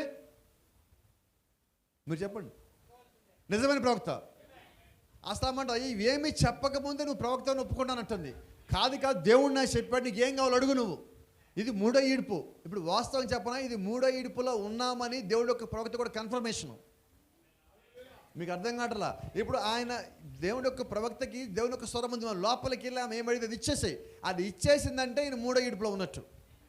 ఇప్పుడు ప్రవక్త టెస్ట్ చేసుకుంటున్నాడు. ఆయన అడుగుతున్నాడు, అమ్మ నువ్వు అడుగు ఏదైనా కావాలి. అమ్మడు, అయ్యా నన్ను ఏం అడగమంటావు? జాగ్రత్త కిందాం. She said, Brother Branham, everybody was crying. And she said, what shall I ask? నేనేం అడగను? నన్ను అడగమంటావు కదా, ఏం అడగమంటావు నన్ను? యు ఆర్ పూర్, నువ్వు పేదరాలువి, and you live in the hill or there, కొండపైన పక్కన బాగా ఎక్కడ ఉంటారు, with no money, so you might ask for that. అటు పక్కన డబ్బులు లేకుండా కొండకి అటు పక్కన మూల ఎక్కడో గవర్నమెంట్ వాళ్ళు వచ్చి ఒక చిన్న ఇంట్లో ఉంటున్నావు నువ్వు, నీకు డబ్బులు లేవు. ఒకవేళ నీకు డబ్బులు కావాలేమో అడుగు. You got a little sister, crippled sister sitting here. ఇదిగో నీకు ఒక సహోదరు ఉన్నది, ఆమె 2 కాళ్ళు లేకుండా చక్రాల కుర్చీలో ఉన్నది. ఎడిత్ ఆమె పేరు. That we prayed for years, we might ask for her healing. ఆమె కొరకు మన సంవత్సరాల తరబడిగా ప్రార్థన చేశాము. ఒకవేళ నువ్వు కావాలనుకున్నట్లయితే ఇప్పుడే ఆమెకి కాళ్ళు రావాలని అడగచ్చు. నీ తల్లిదండ్రులు అటు పక్కన ఎక్కడో ఉన్నారు, వృద్ధులైపోయిన ముసలివారు, వారి గురించి నువ్వు కావాలని అడగచ్చు. నీకు ఏం కావాలి నువ్వు అడుగు. Praise the lord. ఆ ముందు అన్ని అవకాశాలు ఉన్నాయి. Is right? Your father and mother is old and broke down. నీ తల్లిదండ్రులు వృద్ధులైపోయి ఎక్కడో మూల ఉన్నారు. You might ask for them. వారి కొరకు నువ్వు అడుగు. ఆమెను అడగమని ఈయన అన్నీ చెప్తా ఉన్నాడు. నువ్వు పేదరాలు, డబ్బు కావాలంటే అడుగు. నీ చెల్లికి కాళ్ళు లేవు, కావాలి దాని గురించి అడుగు. నీ తల్లిదండ్రులు వృద్ధులు కావాలి, వాళ్ళ గురించి అడుగు. నువ్వు ఎక్కడో కొండ మీద మూలుంటున్నావు, అక్కడ కావాలంటే అది కావాలి, నీకేం కావాలి అడుగు. ఆయన ఇస్తానన్నాడు. మనమైతే ఏమడుగుతాం? అవునా? నీకేం కావాలి అడగమంటే మనం ఏం అడగము. ప్రవక్త వచ్చి దేవుడు నాకు చెప్పాడు, నీకేదో నీకు కావాల్సి ఏమంటున్నాడు, నీకు ఏం కావాలి అడగంటే మనం ఏం అడుగుతాము? ప్రజలాడు. అయితే నిజమైన విశ్వాసం ఏమంటారో తెలుసా? ఆ మధ్య అడిగింది, అయ్యా నాకు ఏమొద్దు కానీ save what you desire is, think of your greatest desire. నీకున్నట్లుగా అన్నిటికన్నా గొప్పది ఏది ఉన్నదో, ఇప్పుడు దాకా నెరవేరలేదు ఏమనుకుంటామో దాన్ని అడుగు. ఆమె ఒకటే అడిగింది, the greatest Dzire I have is the salvation of my 2 sons. నా జీవితంలో గొప్ప ఆశ ఏదన్నా మిగిలిపోయి ఉన్నదంటే ఒక్కటే, నా 2 కుమారులకి రక్షణ కావాలి. Praise the lord. అంటే నువ్వు 3వ ఈడ్పులో ఉన్నావు అంటే నువ్వు అడిగేది ఎలాగుంటుంది అంటే పరలోక నిమిత్తం అయి ఉంటుంది, భూలోక నిమిత్తంగా నువ్వు అడగవు. ఇవి నీ దగ్గరికి ఆల్రెడీ వస్తున్నాయి, ఆల్రెడీ నీ వెనకాల వస్తూ ఉన్నాయి. దావీదు 3వ ఈడ్పులో ఉన్నప్పుడు దావీదే మెఫీబోషెతుని పిలిచాడండి. ఏమేన్? ఇప్పుడు ప్రవక్తని దేవుడే హాతిరెడ్డి దగ్గరికి పంపించారండి. అంటే ప్రతిసారి దేవుడు ఒక మనుషుని వాడుకొని ఎవరికైతే సహాయం చేయాలనుకున్నా వాళ్ళ దగ్గర పంపించున్నాడు. వాళ్ళకి కావాల్సి అడగచ్చు. వాళ్ళు అడుగుతున్నారు, ఇప్పుడు నీకేం కావాలో చెప్పు, నీకేం కావాలో చెప్పు. Praise the Lord. ఆమేన్. ఇప్పుడు ఆమె అడిగింది ఏంటి? రక్షణ. ప్రవక్త అన్నాడు, I gave them to you in the name of Jesus Christ. యేసు క్రీస్తు నామములో నేను నీకు వారిని ఇస్తున్నాను. Praise the Lord. ఎవరిచ్చారు? ఎవరండి ఇచ్చింది? ఇప్పుడు దేవుడు ఇవ్వలేదండి. దేవుడు ఇవ్వమని ఆల్రెడీ ప్రవక్తకి రైట్ ఇచ్చాడు. ఇప్పుడు ప్రవక్త ఇస్తాడు. Praise the lord. మనకు తెలిసింది దృశ్యం. మధ్యాహ్నం 3 గంటలప్పుడు దేవాలయం గుడిలోకి 2 వెళ్తున్నారు. వాళ్ళిద్దరూ తెలుసా, పేతురు యోహాను. వాళ్ళిద్దరు అక్కడికి వచ్చినప్పుడు అక్కడ దేవాలయం గుడి దగ్గర ఒక ఆయన చేయి చాపాడు, నాకేమైనా డబ్బులు ఇస్తావా? ఈరోజు మనం కూడా బయటికి వెళ్తా ఉన్నప్పుడు చాలామంది సెంటర్లో వచ్చి డబ్బులు అడుగుతూ ఉంటారు. మనం ఏం చేస్తాం? డబ్బులు తీసి దాంట్లో చేతికి ముందు 2000 వస్తుంది, తీస్తామా? తర్వాత 500 వస్తుంది, 200, 100, 50, 20, 10. ఓకే, ఈ 10 ఇస్తే ఏం చేస్తాం? చుట్టూ చూస్తాం, మళ్ళీ ఎవరైనా చూస్తున్నాడా లేదా? మళ్ళీ వీళ్ళు బాగా దానం చేసేస్తున్నారు 10 రూపాయలు ఇచ్చి. నువ్వు చేసేది పక్కనోడు చూడకూడదు, అది పక్కనోడు తెలియకూడదు. Praise the lord. అటువంటి దానం ఈరోజు మనం చేయాల్సిన అవసరం ఉన్నది. అయితే ఈయన డబ్బులు అడుగుతుంటే ఆయన అన్నాడు, ఆయన నాలాంటి పాస్టర్ అనుకుంటాను నేను, అంటే గొప్పటితో పోల్చుకోవట్లా ఉదాహరణ చెప్తున్నా. ఆయన అంటే, అయ్యా మా దగ్గర డబ్బు లేదు, వెండి లేదు, బంగారం లేదు, మేము ఏది కలిగి ఉన్నామో అది ఇస్తాం. నీకు వెండి లేక బంగారం లేక ఇంకేమి ఇస్తావు నాకు?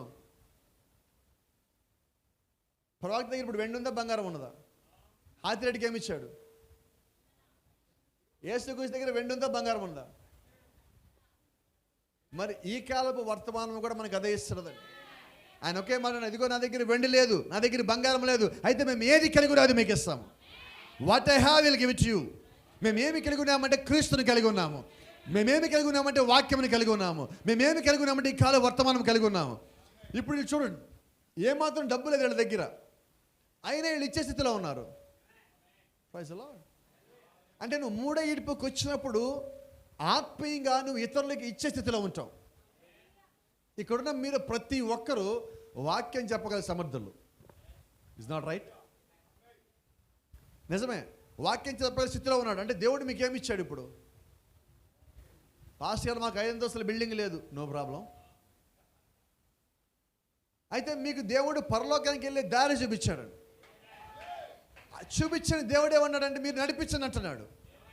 మీరేం చేయాలి? ఇప్పుడు వినబడలా నాకు, ఎందుకను వినబట్టల్లా? మేము వెళ్తాము కాదండి, మేము వెళ్తే కుదరదు. ఇక్కడ చీకటి పేటల్లో ఎవడికాడు ఒంటరిగా పోతే నడవదు. ఎలా రావాలి? మీరు మీతో పాటు ఇంకొకటి లాక్కొని రావాలా? ఎంతమంది లాగ్గలరు? ఇప్పుడు ఆ 3వ ఇడుపులోకి మీరు వచ్చారు. దావీదు గుర్తు చేసుకుంటున్నాడు, మెఫీబోషెత్ ఎక్కడున్నాడు, యోనాతాను కుమారుడు ఎక్కడున్నాడు. ఇప్పుడు మీరు ఆ స్థితికి వచ్చాడు. ఇప్పుడు ఎవరైతే వర్తమానంలోకి రావాలో మీరు ప్రతి ఒక్కళ్ళు ఎత్తికి మరీ పట్టుకుని తెచ్చి ఇక్కడ కూర్చోబెట్టాలి. That is your duty. నువ్వు నిజంగా దేవుడి వాక్యాన్ని ప్రేమించావా? నువ్వు వాక్యంలోకి అందరిలాగు. దావీదు ఒక స్థితికి వచ్చాక తన స్థితికి వాళ్ళని తెచ్చాడు. ఆమేన్. ఇప్పుడు వీళ్ళిద్దరు ఏ స్థితిలో ఉన్నారంటే లేచి నడవగల స్థితిలో ఉన్నాడు యేసుక్రీస్తు నామములో. ఇప్పుడు వీళ్ళు ఏం చేస్తారంటే, అయ్యా మా దగ్గర ఏమి కలిగి ఉన్నామంటే క్రీస్తుని కలిగి ఉన్నావు, నువ్వు కూడా క్రీస్తుని కలిగి నడవగలవు. మరి అటువంటి స్థితిలో ఉన్నవాడి దగ్గరికి నువ్వే వెళ్ళవలసి ఉన్నది. Praise the lord. నువ్వు వెళ్ళే మార్గంలో వాడు ఎదురుపడవచ్చు, లేకపోతే దేవుడిని అక్కడ నడిపించవచ్చు. ఎటువంటి స్థితిలో నువ్వు ఉన్నప్పటికీ వాళ్ళు కలిసినప్పుడు నువ్వు పరిపూర్ణమైన వాక్యం చెప్పి దేవుడి దగ్గరికి వాళ్ళు నడిపించు. Praise the lord. ఇప్పుడు నువ్వు ఏ కాలంలో ఉన్నావు? 3వ ఇడుపు కాలంలో. ప్రవక్త 3వ ఇడుపులో ఉన్నప్పుడు ఈయనకి 7 మొదలు బోధించున్నాడు. ప్రవక్త 3వ ఇడుపులో ఉన్నప్పుడు ఆయన దేవుని యొక్క పరిపూర్ణ వాక్యం తెలుసున్నాడు. ఇప్పుడు ఇంకా నీ కొరకు తెరవాల్సిన వాక్యం ఉన్నదా? అంటే ఇప్పుడు నువ్వేం చేయాలి? ఒక మాట అడుగుతా నేను, త్వరగా చెప్పండి. అస్తమానం త్వరగా మనం ముగిస్తున్నాం. ప్రకటన గ్రంథం 10:1 నెరవేరిందా? ప్రకటన 10:1 నెరవేరిందా? మేఘం వచ్చిందా? పుస్తకం వచ్చిందా? 1 నుంచి 6 వరకు నెరవేరినాయా? 10వ అధ్యాయంలో 10:7 నెరవేరిందా? 10:8 వినమళ్ళా నాకు. ఇప్పుడు జరగాల్సి ఏంటంటే 3వ ఇడుపులో చిట్ట చివరి భాగం మీ మధ్య నెరవేరాల. ప్రకటన గ్రంథం 10వ అధ్యాయం 8 నుంచి 11 దాకా నెరవేరాల. హల్లెలూయా. నేను వధువు అని చెప్పొద్దండి, అది నెరవేర్చి చూపించండి. ఏం నెరవేర్చాలి? 8 నుంచి 11 వరకు ప్రకటన గ్రంథము 10వ అధ్యాయం అది మీ భాగమై ఉన్నది. ఇప్పుడు మీరేం చేయాలంటే ఆ భాగము తీసుకొని, ఇదిగో నేను ఈ భాగం నెరవేర్చాను. ఒక మాట చెప్పి నేను ముగిస్తున్నా. నేను ఉగాండా దేశం వెళ్ళున్నా, సౌత్ ఆఫ్రికా దేశం వెళ్ళొచ్చాను. మధ్యలో అక్కడక్కడ ప్రసంగాలు చేస్తున్నా. ఒకసారి ప్రకటన గ్రంథము 10వ అధ్యాయము 8వ వచనం నుంచి చదవండి. ఎవరి దగ్గర త్వరగా బైబిల్ తెచ్చి ప్రకటన గ్రంథం 10వ అధ్యాయం 8 నుంచి.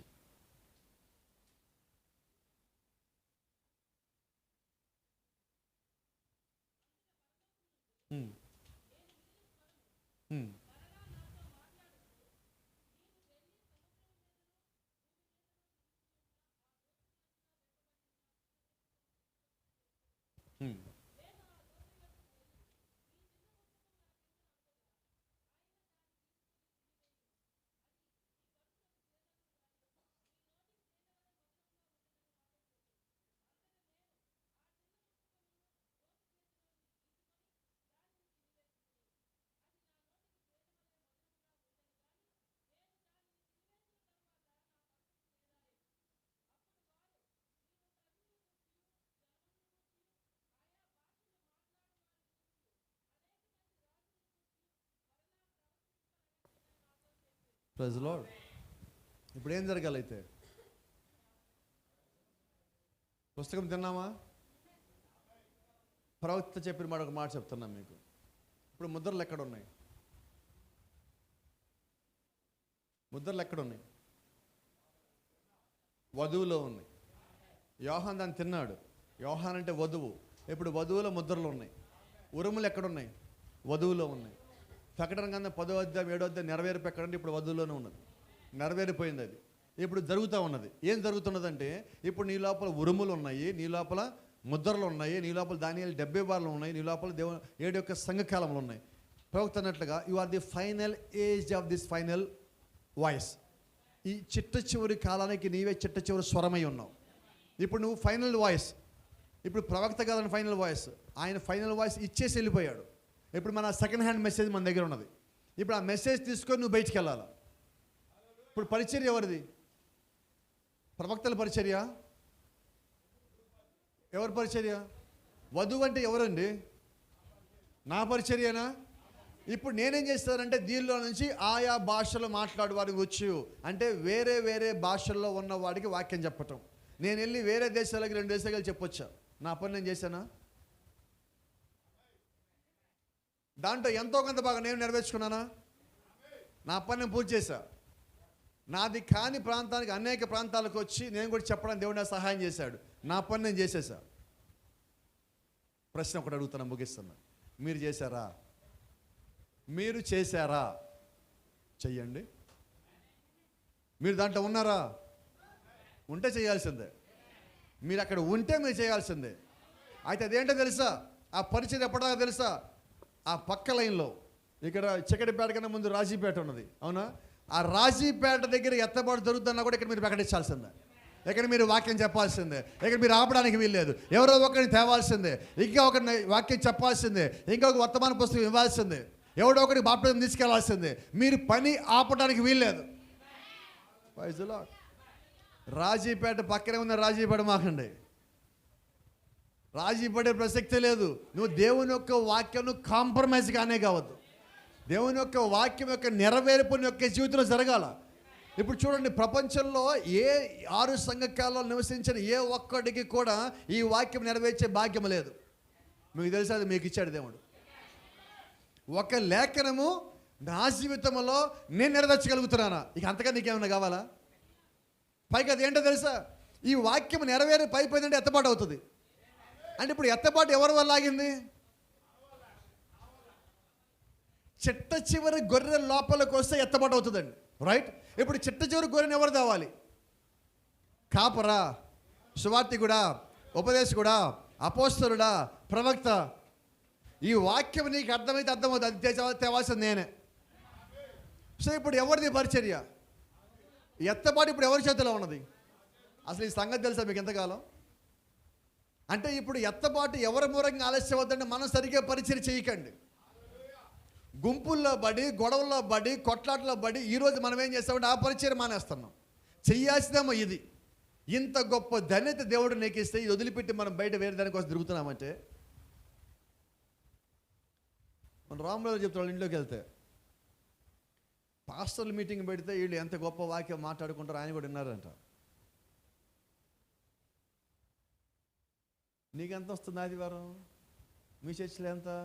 నాకెంత వస్తుంది? నీకు అంత వస్తుంది? అది ఎంత వస్తుంది? ఇలా మాట్లాడుకుంటారు. ఆయన ఆశ్చర్యపడారు, వీళ్ళు ఎంత భారం కలిగి ఆత్మల గురించి మాట్లాడుకుంటా నేను వెళ్ళిన వాసి ఇట్లా మాట్లాడుతున్నారు అన్నారు. అది నిజమైన వర్తమానం అంటున్నాను నేను. ఈరోజు నిజంగా నువ్వు 10-11లో ఉన్నట్లయితే అధ్యాయం చిట్ట చివరిలో ఉన్న, అంటే ఈ యొక్క లేఖనం నెరవేరిందంటే 4వ అధ్యాయంలోకి మనం వస్తాం. 3 అయిపోతుంది. అంటే ఆ చిట్ట చివరి లేఖనము ఈరోజు ఇక్కడున్న వధువులో భాగం ఎవరైతే అయి ఉన్నారో అది మీ అందరి బాధ్యత అయి ఉన్నది. మీరు అనొచ్చు, చాలామంది అంటున్నారు ఇక్కడికి వచ్చిన పాస్టర్ గారు చాలా భారంతోనూ చాలా కష్టంతో ఇక్కడ దాకా మీరు వచ్చారండి అని. మేము భారంతో రాలా, కష్టంతో రాలా. ఇది నెరవేర్చడానికి వచ్చాం. మేము మీకోసం వచ్చాము కూడా, మేము మీకోసం రాలేదండి. జాన్వర్స్లు పిలిచారనో లేకపోతే ఇంకోళ్ళు పిలిచారు, మేము రాలేదండి. ఎవరు పిలిచారు? వచ్చాం మేము. ఆయన వధువుగా మీరు మమ్మల్ని ఆకర్షించారు, అందుకని మేము ఇక్కడికి వచ్చున్నాం మేము. ఫస్ట్లో అయితే దేవుడు మాకు ఒక మార్గం ఏర్పరిచాడు రావటానికి. అయితే నాకు మొదట చెప్తాను, నేను కిటికీలోంచి రాను, దొడ్డిదారిలోంచి రాను. నాకు హైవే కావాలి, మెయిన్ డోర్ ఎంట్రన్స్ కావాలి, రెడ్ కార్పెట్ కావాలా, ప్రాపర్ వెల్కమ్ కావాలా. కాబట్టి వెయిట్ చేశాను. నేను వెయిట్ చేశాక ప్రాపర్ వెల్కమ్. ఎలాంటి వెల్కమ్ తెలుసా? రాట రిబ్బన్ కట్ చేసాం. వైజ్లో ఇటు నుంచి రాలేదు మేము, తెరిచిందిగా లోపలికి దూకేయలే మేము. ఇలా రాలేదు. నాకు ఇష్టపడను కూడా. ఆ వాక్యం నెరవేర్చేవాడు స్ట్రైట్గా ఉండాలని కోరుకుంటాడు. ఈ వాక్యం నీ యొక్క జీవితం నెరవేరాలా. నువ్వు నిజంగా 3వ ఈడుపులో ఉంటే, నువ్వు పలికితే కలిగే కాలమై ఉన్నప్పుడు, నువ్వు నిజంగా నువ్వు ప్రార్థించి ప్రేమించి ఒక వ్యక్తి వర్తమానం చెప్పావంటే ఖచ్చితంగా అది లోపల రావాలి. అటువంటి స్థితిలోనూ అటువంటి సమయంలో ఈరోజు మనం ఉన్నాం. కాబట్టి నిజంగా మీ యొక్క పరిచర్య ఎక్కడ ముగించబడాలంటే ఒక గొర్రె లోపలికి వచ్చిన తర్వాత, ఆ చిట్ట చివరి గొర్రె, ఒకవేళ ఆ గొర్రె నా వల్ల ఆగిందేమో, మా ఇంటి పక్కనే ఉందేమో, నా బంధువులేమో, నాకు చిన్నప్పుడు చదువు చెప్పిన వాళ్ళేమో, ఎవరో తెలియదు నాకు, వాళ్ళు నా పక్కన తిరుగుతున్నారు. నాకు ఎప్పుడు కనబడాలా?